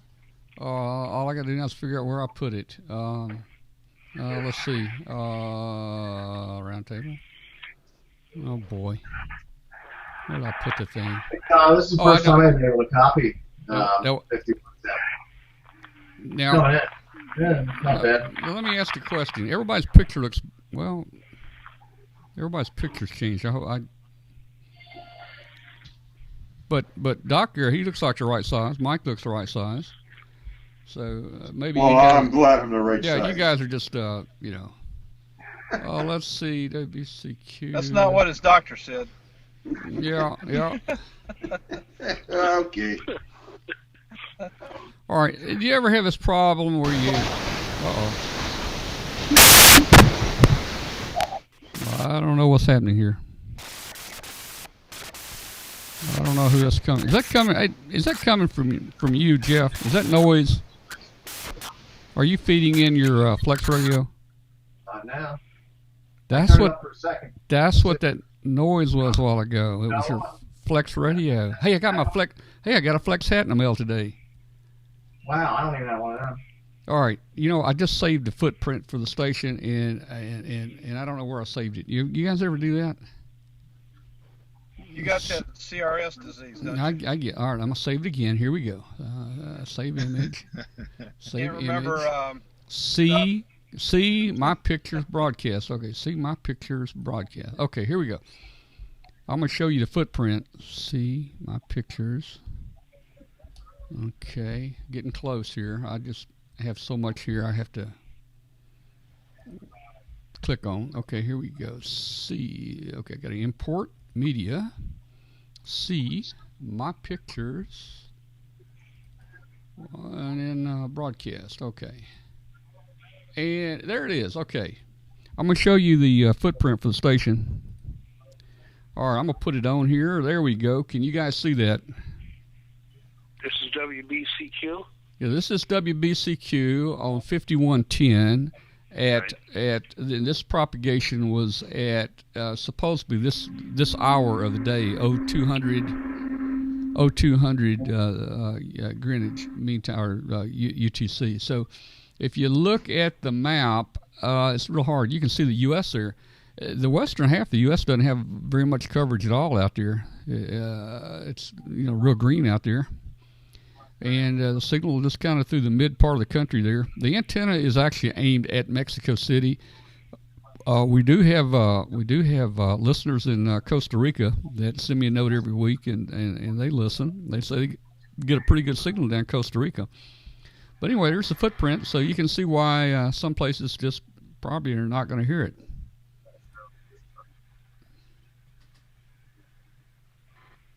Oh, that's interesting. Okay, Jerry W8RQM says no signal at all. Let me tell you. Let me check back. We may have turned it off. We may have turned off the. My S meter here is stuck at about a 3. I see nothing any longer. So I think it was off. We originally started at an hour, and we just upped the time to an hour and a half. So. If things are automated now, this is the 1.5 hour point in the show, so the transmitter is probably off the air now. I'm going to say I don't hear anything at all now. Yeah, the transmitter's off the air right now. The signal is possibly, some of it leaked out through the ionosphere. It's traveling out in space, going at 186,000 miles per second into space. It will, at some point, as the Earth revolves around the sun and the universe makes a loop, that signal will come back and cross the path of Earth. Yeah, that signal will come back and cross the path of Earth, and if you're on that frequency at that time, you will hear it. Now, if we just had a scientist here could calculate when that's going to happen, that'd be cool. We need to get Dr. Bob back on. Well, it depends. You're gonna jump off the moon and come back, and then you're gonna jump off Saturn and Pluto and all that before you get back. So it depends on the times, huh? Yeah. Oh, I see Delta. Exactly. Hey guys, let me make an announcement here again. We still got about 50 people in the chat room, and maybe more watching. Hey, I just want to let everybody know Delta's in here. Delta owns the Digital Addiction chat room, and he helps us and provides us with his chat room. We appreciate Delta and Digital Addiction doing that. It was Delta. Yes, Delta. Thanks, Delta, for letting me know that you can see my text. Yeah, it was Delta. And, hey, we want everybody to know that this chat room is open 24 hours a day, 365 days a year. You don't have to be here when the webcast is on. Use it for ham radio. Use it to talk computers. Talk anything you want to, electronics. Get on here and use it. And if people would start using it during the daytime, some of us might, come across you and chat with you. But pretty much it's not that used during the day. There are other chat rooms on Digital Addiction. There is one out there for shortwave listeners. And I think a number of those shortwave listeners probably come over to the show on Tuesday night. So there are several rooms on the Digital Addiction IRC network, and I think any IRC client, you provide your own, it will work, or you can get a web-based client from them. It won't cost you anything, and it'd be cool. Tom, I did want to tell you too that I watched your video of the hamfest about 3 weeks ago down in, was it Alabama? Yeah, no, it was down in Jackson, Mississippi. That was a capital city hamfest. Yeah. I'd go to it and come back, and then leave and come back, and then you took your cart around, and I had to watch it when you took your cart around. That was almost better than being there. Well, I tell you, didn't have everybody bump into it, and there was a couple of things go, Tom, I want to see that. And about that time, you'd stop and go, let's take a look at this. It was just like me telling you, I want to see that. Well, I stopped and talked to one guy, and I thought he was kidding me. He didn't want the camera on him, and he's one of these, I don't know, some organization, what is it, truth tellers, or he's a prepper or something. I don't know what he is, but I think he was on his identity to be hidden. So after I talked to him a few minutes, I kind of realized he was serious. Maybe he's on the witness protection program. Well, he mentioned a witness protection program. He really did. He used those words. So I don't know. Well, that was good. That was a good show. I didn't know how you were going to pull that one off. It was pretty good. But and I really liked the part when you went down and decided you were hungry and wanted to eat. So won't you? All right. Hang on a second. Hang on. All right, guys. Hey, Jeff, is that you? It sounds like it sounded like static and noise from a receiver, and I could just see that flex receiver doing it. No, I can shut that off too. You don't get any static on those. Come on. Did you guys hear the noise? I heard it, but it wasn't me. Okay. Furious emissions. Yeah. I don't know what it is. It's that signal coming from the ionosphere. It might. Now see, I'm hearing some. Can hear a repeater in the background. Yeah, who's that? That's Jerry. Jerry? That's Jerry, Jeff. That's Jerry. 2908. That's 80 meter opening up, bro. You're causing interference to our channel, Jerry.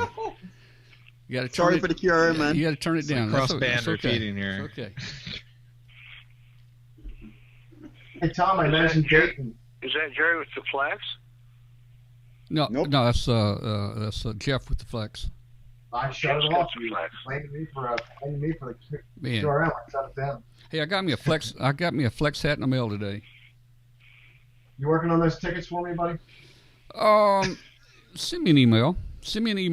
And tell me you and who. And so you and who. I can't guarantee anything, but I might be able to swing something. All right. But you have to come in a disguise and incognito.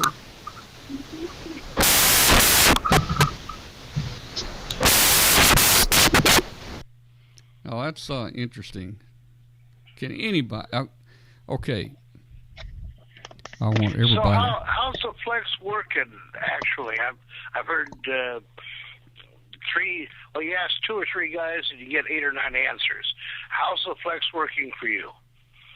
Oh, I love the flex. It works fine. Man, I tell you, I after the show the other night, I mean, I almost bought a flex. I was told about a Flex 3000. That's kind of my price range. It looked brand new, all the accessories, everything with it, $850, free shipping. I thought that ain't a bad deal. Well, But the audio really sounds good on those. But I called a guy and it already sold, so I don't have a flex right now. $850 for a flex. Wow. But you do have a hat. Yeah, I do have a hat. Let me. I got a jacket, a $7,000 jacket that went with my radio. That's probably why it was $300 or $850, Tom. You had a hat, because they were telling me it was $1,150. But Well, no, this was a used one on sale, I think, on QRZ. I'll be right back. Hang on. I'll be right back. He's gonna put his hat on.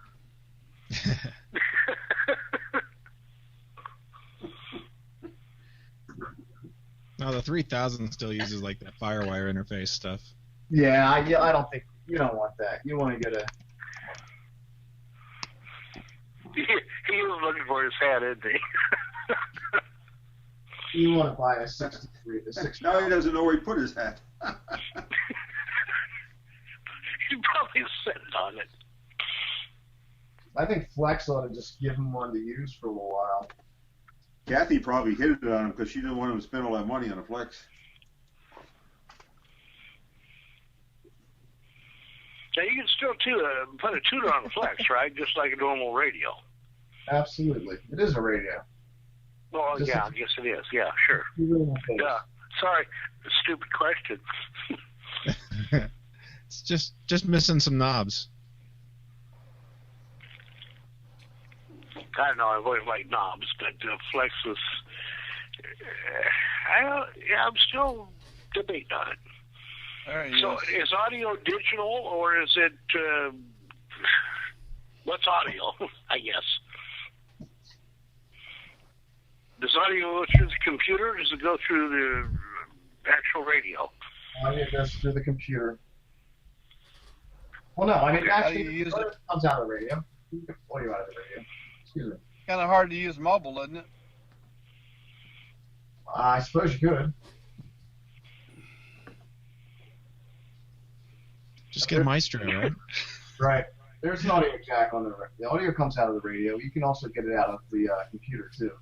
Hey, my hat looks dirty, and it's brand new. They said you use that. Thing with black hats. You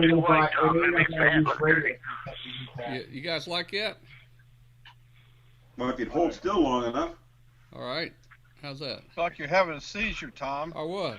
Well, all right. So there it is. There's my flex hat right there. I've got some medicine that'll fix that seizure. Yeah, I figure you do. All right, here we go.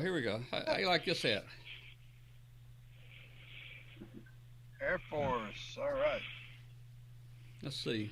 Oh, it's the other side. There we go. Well, the duck's too big on the hat. You probably should have asked him for the radio to review instead of the hat. But. Yeah. Well, I've got something else here. I don't know if you guys. Let's see. Let me see if I can do this. If I can pull this off or not by myself. I need my assistant to pull this off. But here we go. Use that blue hat with that blue screen. Your head will disappear. Here we go. Here we go. Let's see. All right. So put the hat in front of your head. So let me try something here. Hang on. Okay. I'm back in. Okay. Here we go. Are you ready for this? All right. Ready? Hang on. Oh my! Are we ready?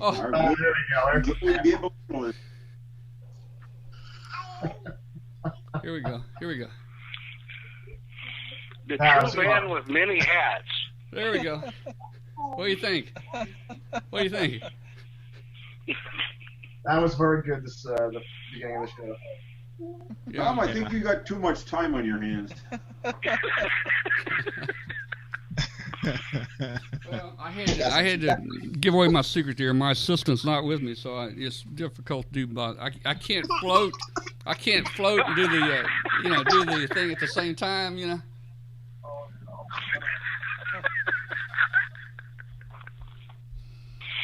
All right, guys. Hey, next week we got a show.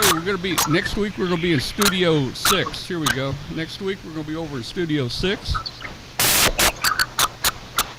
Where's that coming from?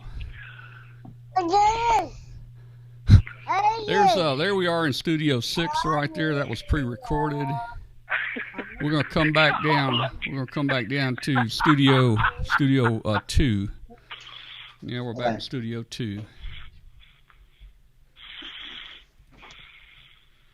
Next week we got Glenn Popel going to be with us. We're going to talk about some. We're going to do some breaking news next week, and we're going to also talk about some Arduino projects.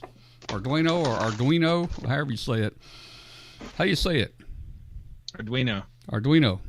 Well, down here we say Arduino. Arduino. Yeah.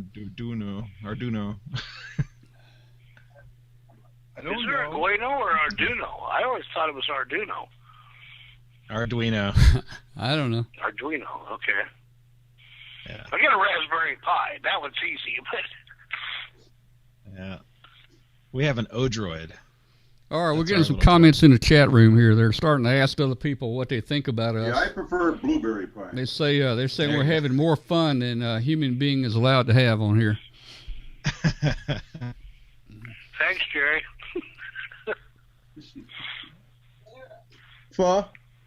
Hey, Tom. Yeah.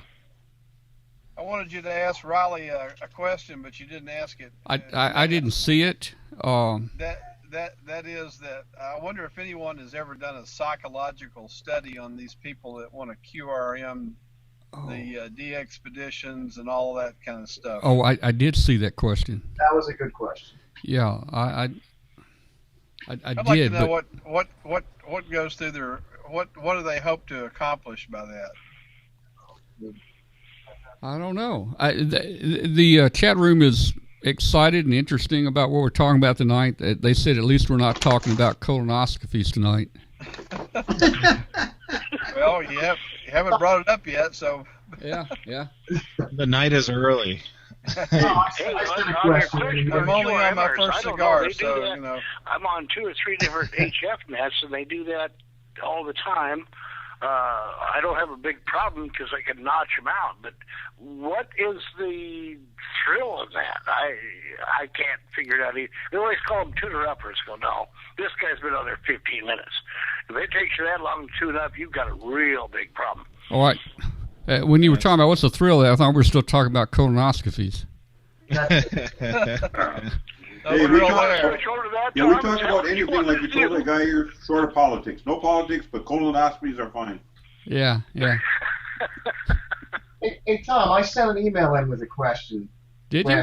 When did you send it? When? Yeah. Probably Monday of last week. Okay. Riley prefers not to answer some questions on the webcast. He prefers sometimes to call people back and personally answer their questions. I don't know if that was one or not. You think yours is sensitive or something? No, it wasn't that sensitive. It was just a question about an LO questioning a user IDing with CW on sideband, and I actually thought he was going to get into that tonight when he started talking about CW.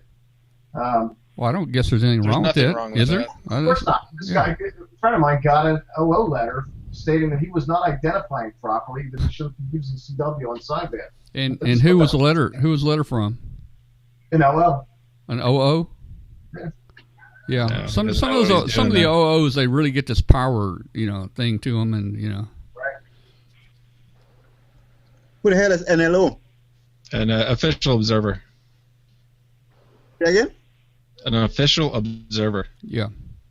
Yeah, I got one of those cards. I got a couple of cards back in 1960s when I was a novice. I even not only got a letter from the FCC, I did get either 1 or 2 official observer cards. I don't know if you're such a good example, Tom. Well, I guess I put too much toothpaste on that crystal. It was close to the edge of the band, and you open the crystal up. You open the crystal up, put a little toothpaste on it. You rub it back and forth with a toothbrush, and it takes just enough off that crystal to change the frequency. A few hundred cycles. I think I was in the general band a few hundred cycles. I mean, hey, Tom, take a pencil and graphite pencil and. Yeah, I could add it back on there, couldn't I? Bring it up with graphite. Yep. Well, gentlemen, I got to check out of here. Have a good night. All right, guys. We'll see you. Take care of that flex. It's gonna be mine someday. Enjoy the cold weather, Jeff. Polish it up for him. I was talking to a guy the other night. Well, 2 guys. I just was dialing through the band and heard him on 11 meters. It wasn't paying much attention, but I have modified my radio so I could do that, and listening to them talk. And they were on sideband on channel 38, I believe, and actually we're talking like ham radio people, and I'd never thought about it, so I just started joining in, and I'm putting out 100 watts. Oops. Well. Hey, the chat room's picking up. They're all talking about colonoscopies. See what you started, Tom, now? Yeah. Oh, Kurt up in New Jersey says when he woke up from his, everyone in the room had a smile on their face. Except for him, right? Yeah. I may have told you guys, when I had one done here a few years ago, I also had them do my throat. And I told the doctor, I said, be sure and clean that thing off good before you put it down the throat. And he had no sense of humor. I mean, he didn't know it was a joke. I mean, he said, I assure you, we will use a new one. Man, don't doctors have any kind of sense of humor? Doc? Come on, Doc. Oh, of course. If I didn't have a sense of humor, I wouldn't be on this chat room. That's for sure. That's true. Hey, Doc, I don't know what temperature is over there in eastern Tennessee going to be, but, man, here in western Tennessee, we're supposed to hit up in the 70s here the next day or two. Yeah, it's supposed to be in the 60s here over the weekend, so I'm going to go hiking in the Smokies. Yeah. Let's see, we'll see 70 sometime in July. We'll probably see 105 in July. But it won't be too bad. The humidity only be about 95% then. You can watch me on APRS. I'll be hiking, so okay. You can see my progress. You ever worried about a bear or something catching you while you're hiking? No. Yeah. You know, I can just see Doc missing there, and then this GPS just keeps moving around in the woods out there. Okay, well, I see everybody's smoking the cigars now, and I just basically finished my cigarette, and it's close to bedtime, so I'm going to get out of here. But I thank you all for being there tonight. Tom, thanks for the show. I appreciate that a lot. Well, you're welcome, Russ. Thanks for calling in and joining the roundtable here. Thanks. We'll try to do that again. We'll try to get a webcam going, too. All right. So. All right. Great. Thanks, Tom. Thanks, guys. We'll Take talk care, to Russ. you all later and see you later, I hope. Dave, thanks. All right. Goodbye. Okay, so let's see if I find the right mouse here. There we go. All right. Hey, our phone line is open. Hey, if anybody doesn't have a camera and wants to join in on the conversation here, we're talking about cigar smoking, hiking, and colonoscopies tonight on Amateur Radio Roundtable. All at the same time, right? All at the same time. Not necessarily in that order. Yeah. So, hey, the phone number is 901-286-1116. I picked that number out myself. They didn't have a lot to choose from, but it's not too bad. Yeah, we saw just a yearling grizzly last time we took a long hike in the Beartooth up here. But he took off as soon as he saw all us. We normally go in a big group of scouts and adults. Yeah. Are you a scouter, William? Yeah, both my boys are in scouts, so I'm the committee chair, and I also participate in all the outdoor activities. Need to come to the National Scout Jamboree next year.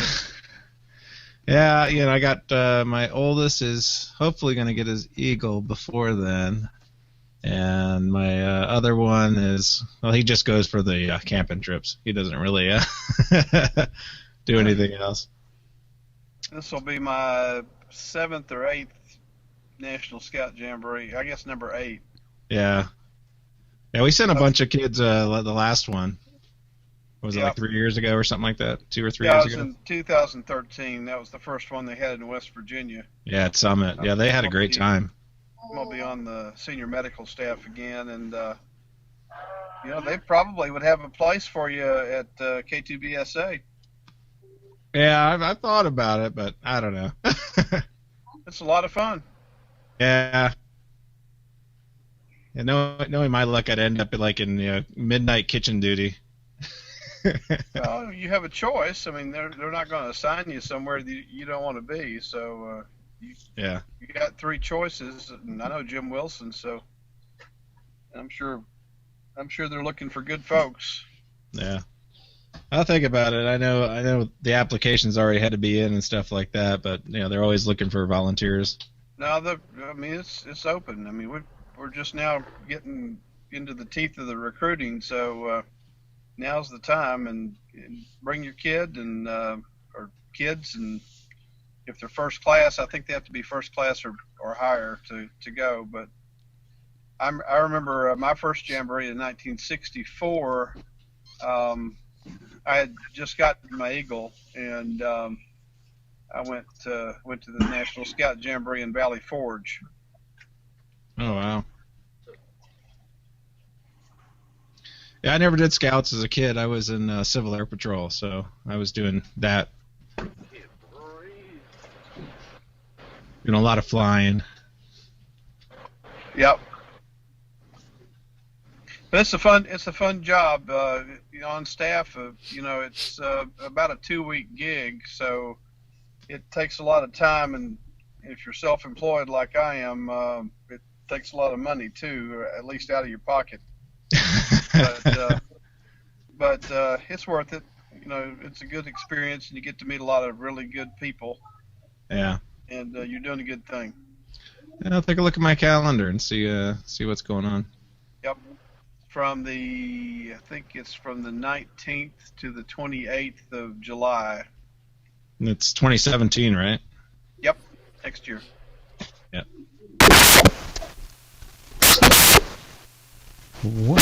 Wonder what is. All right, guys, help me track it down.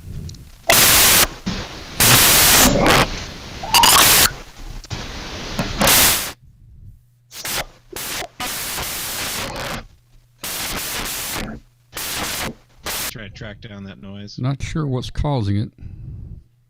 It just kind of burst of static there.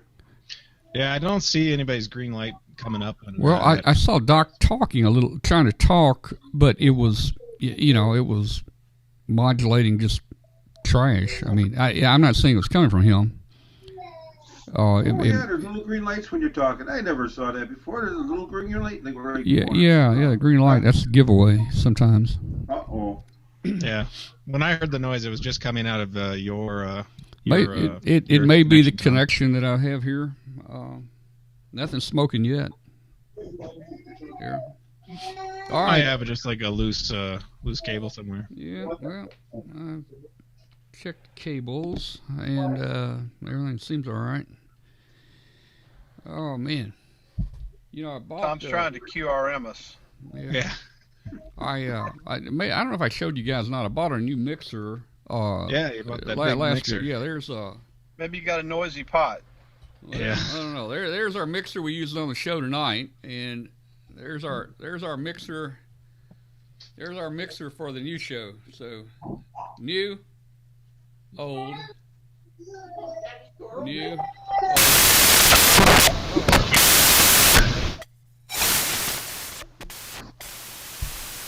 I think it has something to do with Skype. I don't know if it's on my end or if it's just my connection. But that's not good.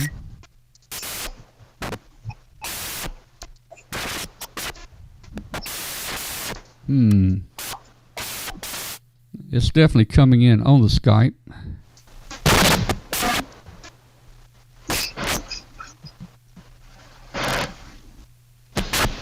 I mean, coming in on a Hangout, not Skype, but Hangout. Yeah, Hangout, yeah. All right, somebody, phone lines are open, 901-286-1116. We got to find some brave soul. We had, I saw Pat in here a while ago, out in Salt Lake City, K7LNP. Pat, out in Salt Lake, maybe he'll call in. He has a radio program out there, so he shouldn't be shy talking on the phone. Yeah, I still have that show queued up to play it. I haven't played your interview on there yet. Yeah, I listened to it the other day, the 2 parts. I kind of fast forwarded through some of it, but you did a fairly good job. I won't say perfect, but you did fairly good. Okay, thank you. Well, it was pretty long. It was like 2 hours. I had to sit here, Oh man! So anyway, I think once they took the commercials out and everything, it was maybe about an hour long. It's still too long to listen to. Are we going to have a booth set up at Dayton this year? Jerry wants to know. Yes, we're going to be there. We're going to be in SA 301 and SA 302. That is in that yellow room. It's called the Silver Arena, but it's yellow. Why wouldn't he? They're in the corner, same place. Yeah, I wonder why they wouldn't paint that room silver if they're going to call it the Silver Arena. But anyway, it's kind of the yellow room. It's right at the end of Audio Alley, right there at the door going into the Silver Arena. We'll be there trying to make arrangements with Exceed to get our KA band satellite uplink put in for the internet. That's going to be real important to have. So I haven't got confirmation yet about that. We think it's going to happen. If not, we're probably going to have to get a couple cans and some string.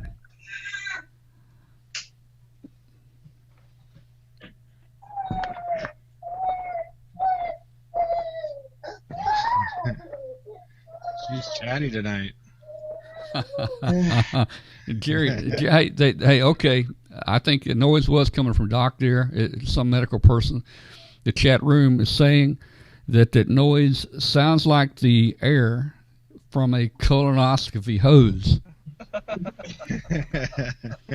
Busted. I'm busted. Yep. Sure, he keeps one of those in the car. Sounds more like the air that comes out after the colonoscopy when you're in the other room.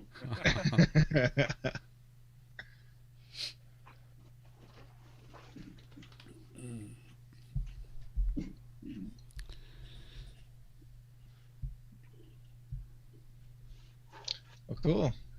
Well, I think everybody in the chat room's gone to sleep. Yeah, it's gotten a little quiet. I'm thinking. We probably should talk like this. That way, we won't, wake them up if we're asleep. Sounds like one of those FM smooth jazz stations for the guy just barely. Yeah, or a golf, maybe a golf tournament, That was the Pat Metheny group. There he is. There he's 6 feet from the 9-hole. What? His caddy's getting a driver. I can't believe it. He's going to do 15 feet with a driver. There he goes, folks. There goes the ball. He made it. I can't believe it. He made a 15-foot putt with a driver. Hey guys, Somebody else join us here. Somebody joined? Hey, yeah. Hey. That's a hot one. A hot one there. N8LVS, if I remember correctly. N9. N9. I don't know why I said 8. Sorry, I insulted you there. That's Dan. Good evening. Yeah, you come in kind of late, man. We've already talked about all the good stuff. Yeah, I figured as much. So you just getting in from work tonight? You work late tonight? You work late tonight? Yeah. I had I left the house this morning at 7 o'clock and got here about an hour ago. All right. I might have missed a call. I've got the phone ring so low now that I don't hear it. So if anybody did try to call in, call back. I'll answer it. 901-286-1116. Dan's catting around. Yeah. HF was finally open a little bit today. That was good. Are you still running your 1,300 watts in your? Did you get that put in your Jeep? No, it's a little too cold to be messing around with the undercarriage of a Jeep. Oh, okay. But I mean, your Jeep's enclosed, though, right? You got doors on the top on it, right? Excuse me? Your Jeep has doors in the top, right? Yeah. Okay. Well, you just got to find some garage that's heated where you can, work on it. I've got the mount and everything. I just need to put it all together. But welded up the mount and that, and then it started to snow and all that good stuff. So kind of had to hold off on getting it finished. Yeah. Hey, did you get that? I think it's the back door. Back window motor or door handle or something. It was a recall I told you about. Do you ever check into that? Yeah, it didn't. It doesn't affect my vehicle. Okay. Cool. All right. I see Delta in there. Just got its first oil change here last week. I got an oil change last week. On my Chevy truck, now they don't. You're not supposed to change it every 3,000 miles or whatever. I mean, they got this percent thing, and it emails me and all that, And every 5,000 miles. Truck talks to me and hasn't quite got 400 on it. It says you can go. Sometimes you can go a year without changing oil, man. I think that's actually a little too long. According to the sticker on the window now, it says I don't have to get the oil change till August. I'm like, nah, with the amount of traveling that I do, there's no way in the world I'm going to go to August. Yeah. We just turned in a 2013 Equinox. I did it every 5,000. We leased another Equinox a couple weeks ago, and I don't even have 400 miles on that one yet. But I do it every. Is that new Dexator oil they call it? Every 5,000. Yeah. Yeah. The funny thing is I brought it in for an oil change, and technician comes over and he goes, he says you got several firmware updates on that vehicle. Uh-oh. And I'm like, oh, how long is that going to take? And he goes, about 2.5 hours. I'm like, what? Oh man, hey, I got my oil changed the other day, and they talked me into changing the oil in the rear end, and I don't know if I've ever done that in all my years, But I went ahead and let them did it. I got 50,000 miles on it. And they said, GM says you should do it at 50,000, and of course GM emailed me. It didn't say nothing about needing to do it, so I think these people just talked me into it. Didn't need it. They do that every time I walk into the oil place. Well, they try to sell me a air filter, but hey, it looked pretty clean to me, and I know how to blow it out with the air gun. Hey guys, did you go to one of those 10-minute oil yeah, change yeah, places? yeah. I never go to those places. And they'll always tell you your oil plug was stripped. We need to put a new one in. Oh boy. Are you guys hearing me? We hear you. Yep. We haven't seen him. I have a friend who's listening. He's down in St. Vincent and the Grenadines. I give him the link to down at St. Vincent. So our signal's reaching St. Vincent. That's right. Oh man. His name is Donald, and his call is Juliet Charlie Delta. So maybe you guys can stick it after. What Charlie? What is it? What's it? Juliet Charlie Delta. Juliet. 88. 88. Charlie Delta. Yeah. That's right. Juliet 88 Charlie Delta. Hello there. Hello. See if I can get a little more power going down that way. Hello, dinner. St. Vincent. Turn my beam. Need more modulation. Yeah, I got a couple 813 sitting here that be more than happy to send a signal. Oh man, I tell you what, I got rid. I had a beautiful 813 amp I built years ago, and I sold it last year at the Memphis Hamfest for $100. It had three 813s in it. I wish I'd kept that thing. Oh man. I mean, it was nice, but three 813s. I couldn't really make it work good on 10. I think it just had too much capacitance or something. But it was a good one for 20 and 40.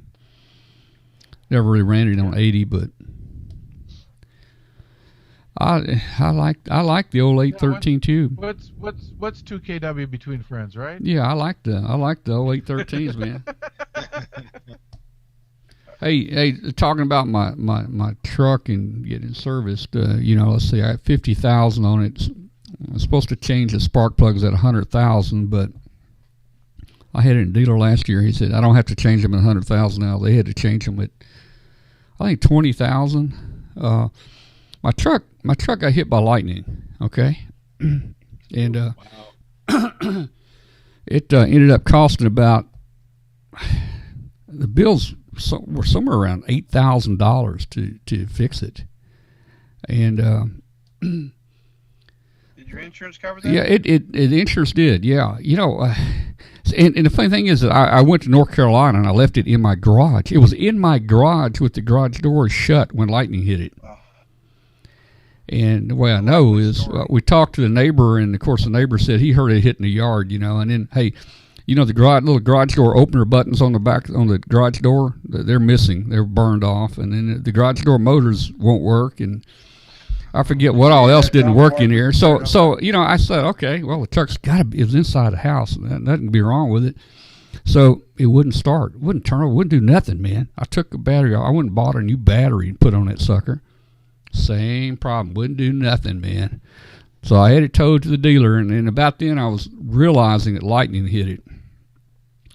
And it had all kinds of, I was hoping it would total it. It was like a year old, but I was hoping it totaled it and I'd just give me a new one. But so anyway, they changed 3 computers on it and something else, and I forget what happened, and at one point, one of the computerized systems, I don't know, somehow, I don't know how it would happen, but he got oil in the water or something, or water in the oil or something, and then they had to take all that out, and then the plugs got oil on it, so they had to put new plugs in it, and then I thought it was fixed, and I was driving it home. My wife's behind me, and the little light over the cab, you know, that you turn on to see, you know, in the cab, in the back of the truck back here, the light was on, and the light would never turn off. So I took it back, and it took another computer to fix that light. And but hey, that was a couple years ago. I hadn't had a problem with it.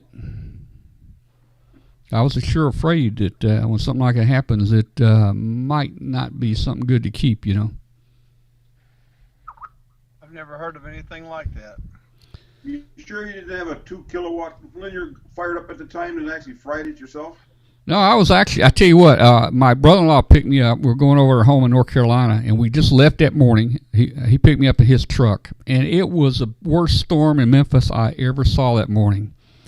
I mean, water was coming down, you know, the drops were as big as buckets, and lightning was hitting all over the road, man, like 20 feet from the, you know, on the road where we were driving, and one of them got my house, man. You know, and it got other things. It got my telephone system.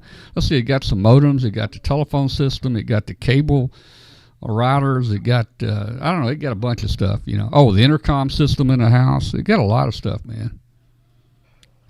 I got hit here about 10 years ago. It ran in on the cable.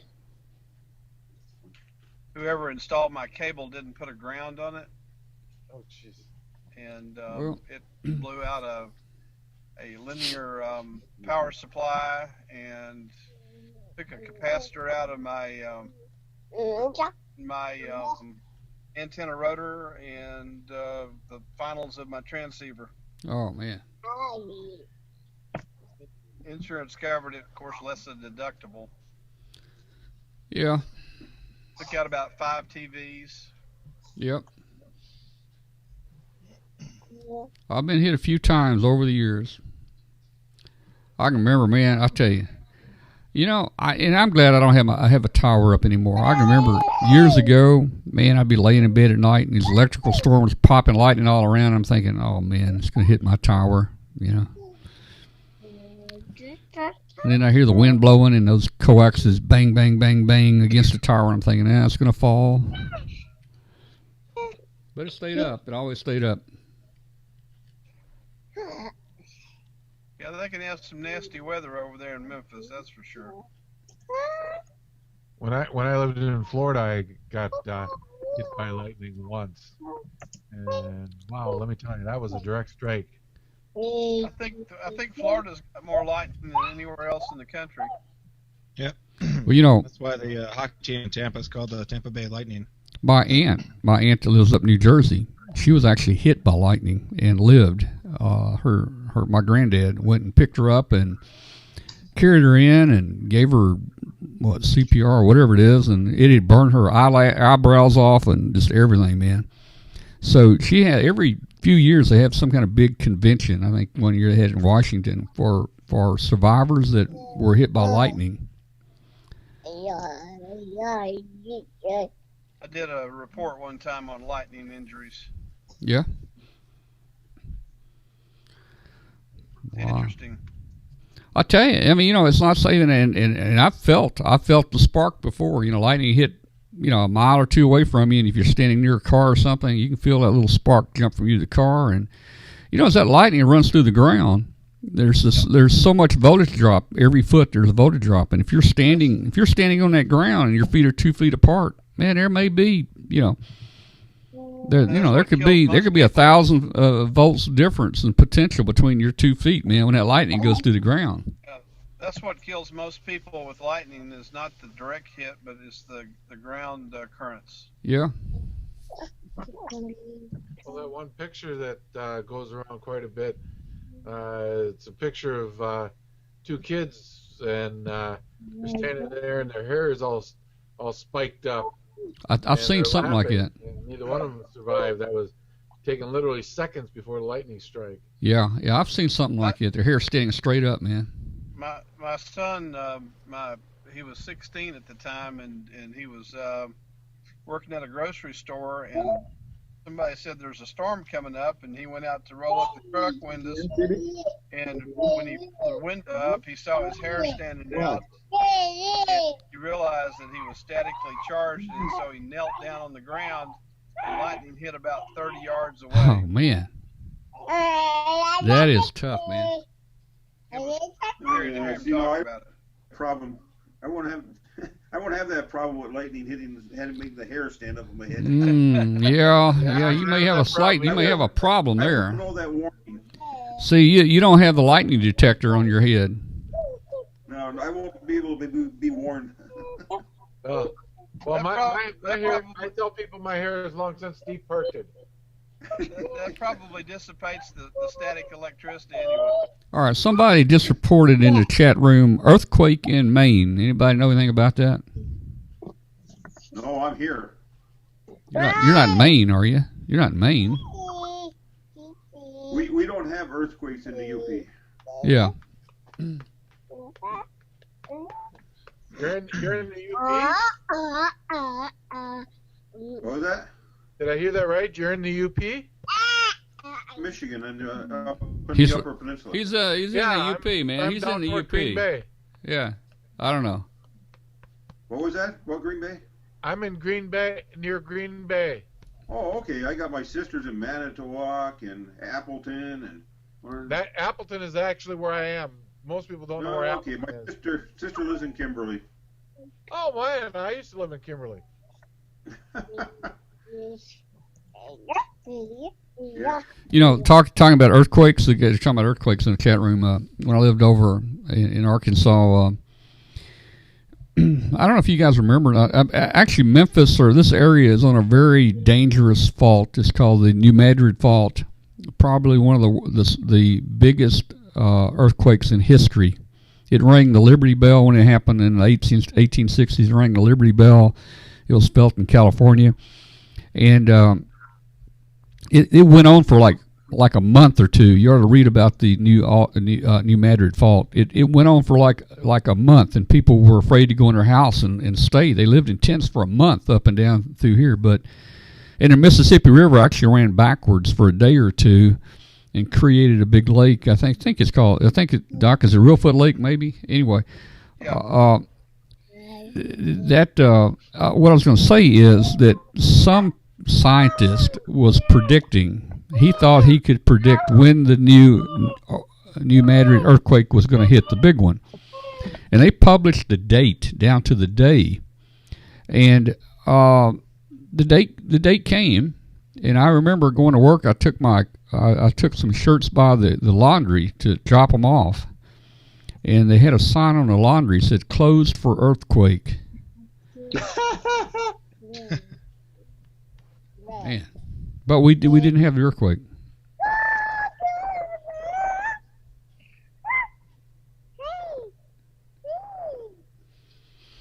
All right, we're gonna. I'm only here a few more minutes. If anybody wants to join us from the chat room, you can call in 901-286-1116. Oh yeah, it's going after almost 20 after 11 here, so I'm gonna get ready to call it a night here myself. We've been having just too much fun. Hey, you ever thought, wouldn't it be nice if the world was just on the same time? You know, if it's 10:20 here, it's 10:20 everywhere. Wouldn't that be cool? I mean, that would help things out, wouldn't it? You just have to adjust your sleeping habits. You know, you might sleep during the day or something, but put everybody on the same time. Now, then you wouldn't have to worry about UTC conversion and all that mess when you make contacts. You know, I'll call you at 10:30. Okay. Hey guys. All right. I'm leaving you guys. Have a good night. Okay, man. We'll see you. See you, Jerry. Yeah, catch you all next week. Okay, no, 7-3. Good night, Jerry. Night. Yeah, we had a lightning strike when I lived in Naples. In my house, it hit a tree outside, but then jumped into the coax coming into the house and blew up pretty much everything in my room, and decided to exit the house via the rebar in the concrete by blowing a 12-inch wide hole in the concrete floor. Oh, wow. Hey, Jerry just posted the New Madrid, let's see, 1811, it was a 7.7. 1812, it was a 7.7. Another one, 1812, it was a 7.5. Some pretty good ones over there. And, hey, there wasn't any big buildings over there then, We had a pretty good shake over there. I think it was in 1975 when I was I guess I was a first-year resident over there, and it scared the crap out of me. I grabbed the baby and got out of the house. Somewhere in the 70s, I remember I was in a rocking chair rocking one of my little kids, and a smaller quake or something hit. I heard the 2x4s or whatever in the house crack a little bit. That may have been about the same time. It was in the 70s. The closest one I came to was the one in L.A. What was it, about 94 when it crashed everything? We were in L.A. and thought we felt some rumblings throughout the week, but we flew back home, and my phone rang that morning about 9 o'clock. It was my sister-in-law, and she says, "Oh, you're back from L.A." Because we didn't get in till like 3 in the morning, didn't even unpack the suitcases, and she goes, "Oh, why? What's the problem?" She says, "Turn your TV on." There was that earthquake with the 401, the overpasses. We were just 2 days before that driving on those roads and everything else. So the closest I came to an earthquake when it happened, I was back home. But it was kind of strange watching it all on the news while we were just there. I was actually on my radio in the one in 70, I guess it was 75, and I was listening. I think it was in the early evening. I think I might have been listening to the Tennessee Sideband Net, and I was facing a wall, and the roof and the wall did this. I felt like it was a cardboard box that somebody was moving like that, and it was a scary deal. Jerry says worst earthquake in the U.S. 1964 Great Alaskan Earthquake 9.2. Yeah. I remember I was a novice in 1964, and I was able, I don't know how, to contact and get a message. That's when we handled messages, handle a message to my aunt that lived up there in Anchorage. That's pretty neat. Well, guys, I'm calling it a night, so we'll see you again probably next week. We will carry on this, whatever you want to call it. All right. Next week, RB Good Show. Glenn Popel's going to be with us. We're going to make some special new announcements and break some news and talk about some more Arduino projects and have a good time. Awesome. Very good. See ya. Have a great week, everyone. I'm going to hang out of here or get out of here too. So 73, everybody. Yeah, I think I'm going to go ahead and peanut butter sandwich. I'm hungry. So all right. I'll see you guys. 73. Yeah. All right. So we're going to call the show over. We're reaching the end. So thanks for everybody that stuck around with us in the chat room. We'll say 73 to you and help us spread the word. Get us help us spread the word out there and have a big crowd next week. So you're saying I can ask this cat any question? The cat is connected to the computer. You just type in the question, it will read his mind. There the answer comes.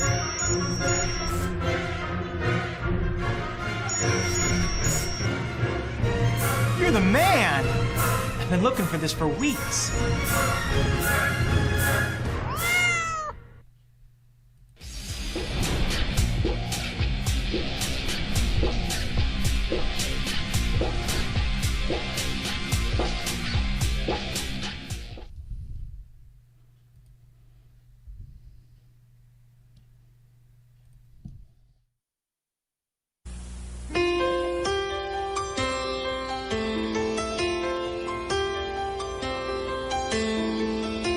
Put on my blue suede shoes and I boarded boarded the plane, touchdown in the land of the Delta Blues, in the middle of the pouring rain.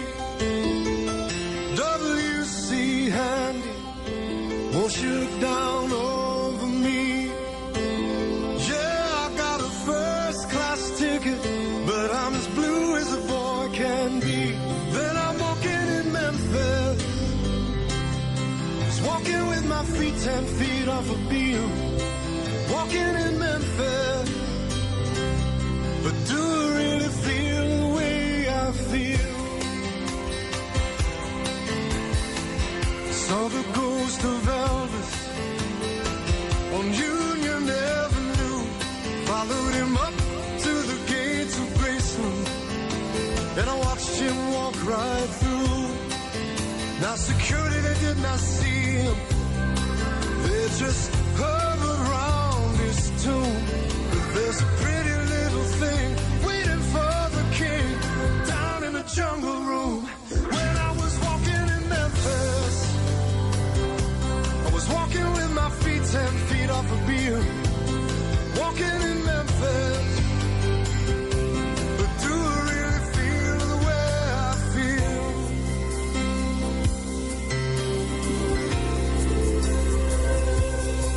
They've got catfish on the table, they've got gospel in the air,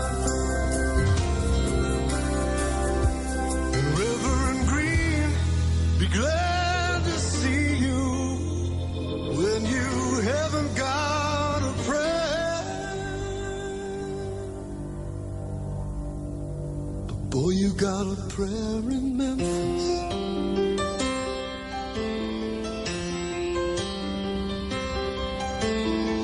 Muriel plays piano every Friday at the Hollywood, and they brought me down to see her, and they asked me if I would do a little number, and I sang with all my might. She said, tell me, are you a Christian child? And I said, come on and talk to me. Lovely, lovely, lovely one. Come sit down on my knee.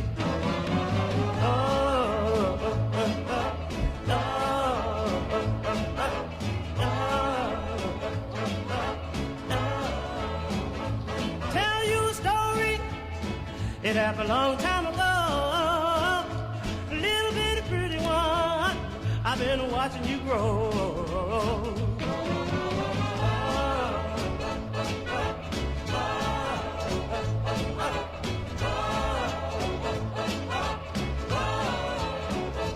Little bitty pretty one, come on and talk to me. Lovely, lovely, lovely one, come on, sit down on my knee.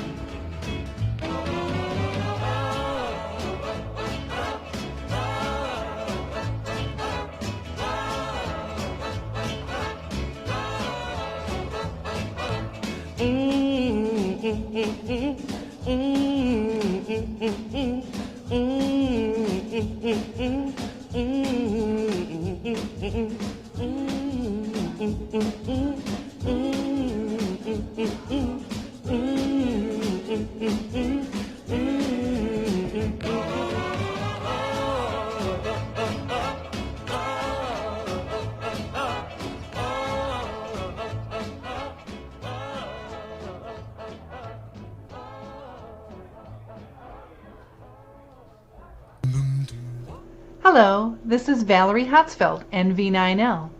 You know, there's nothing worse than not being able to go to your favorite hamfest until W5KUB. They have live streaming, interviews, and tons of prizes. Just make sure you're logged into the chat room so you can win. Hello, this is Valerie Hatzfeld, NV9L. You know, there's nothing worse than not being able to go to your favorite hamfest until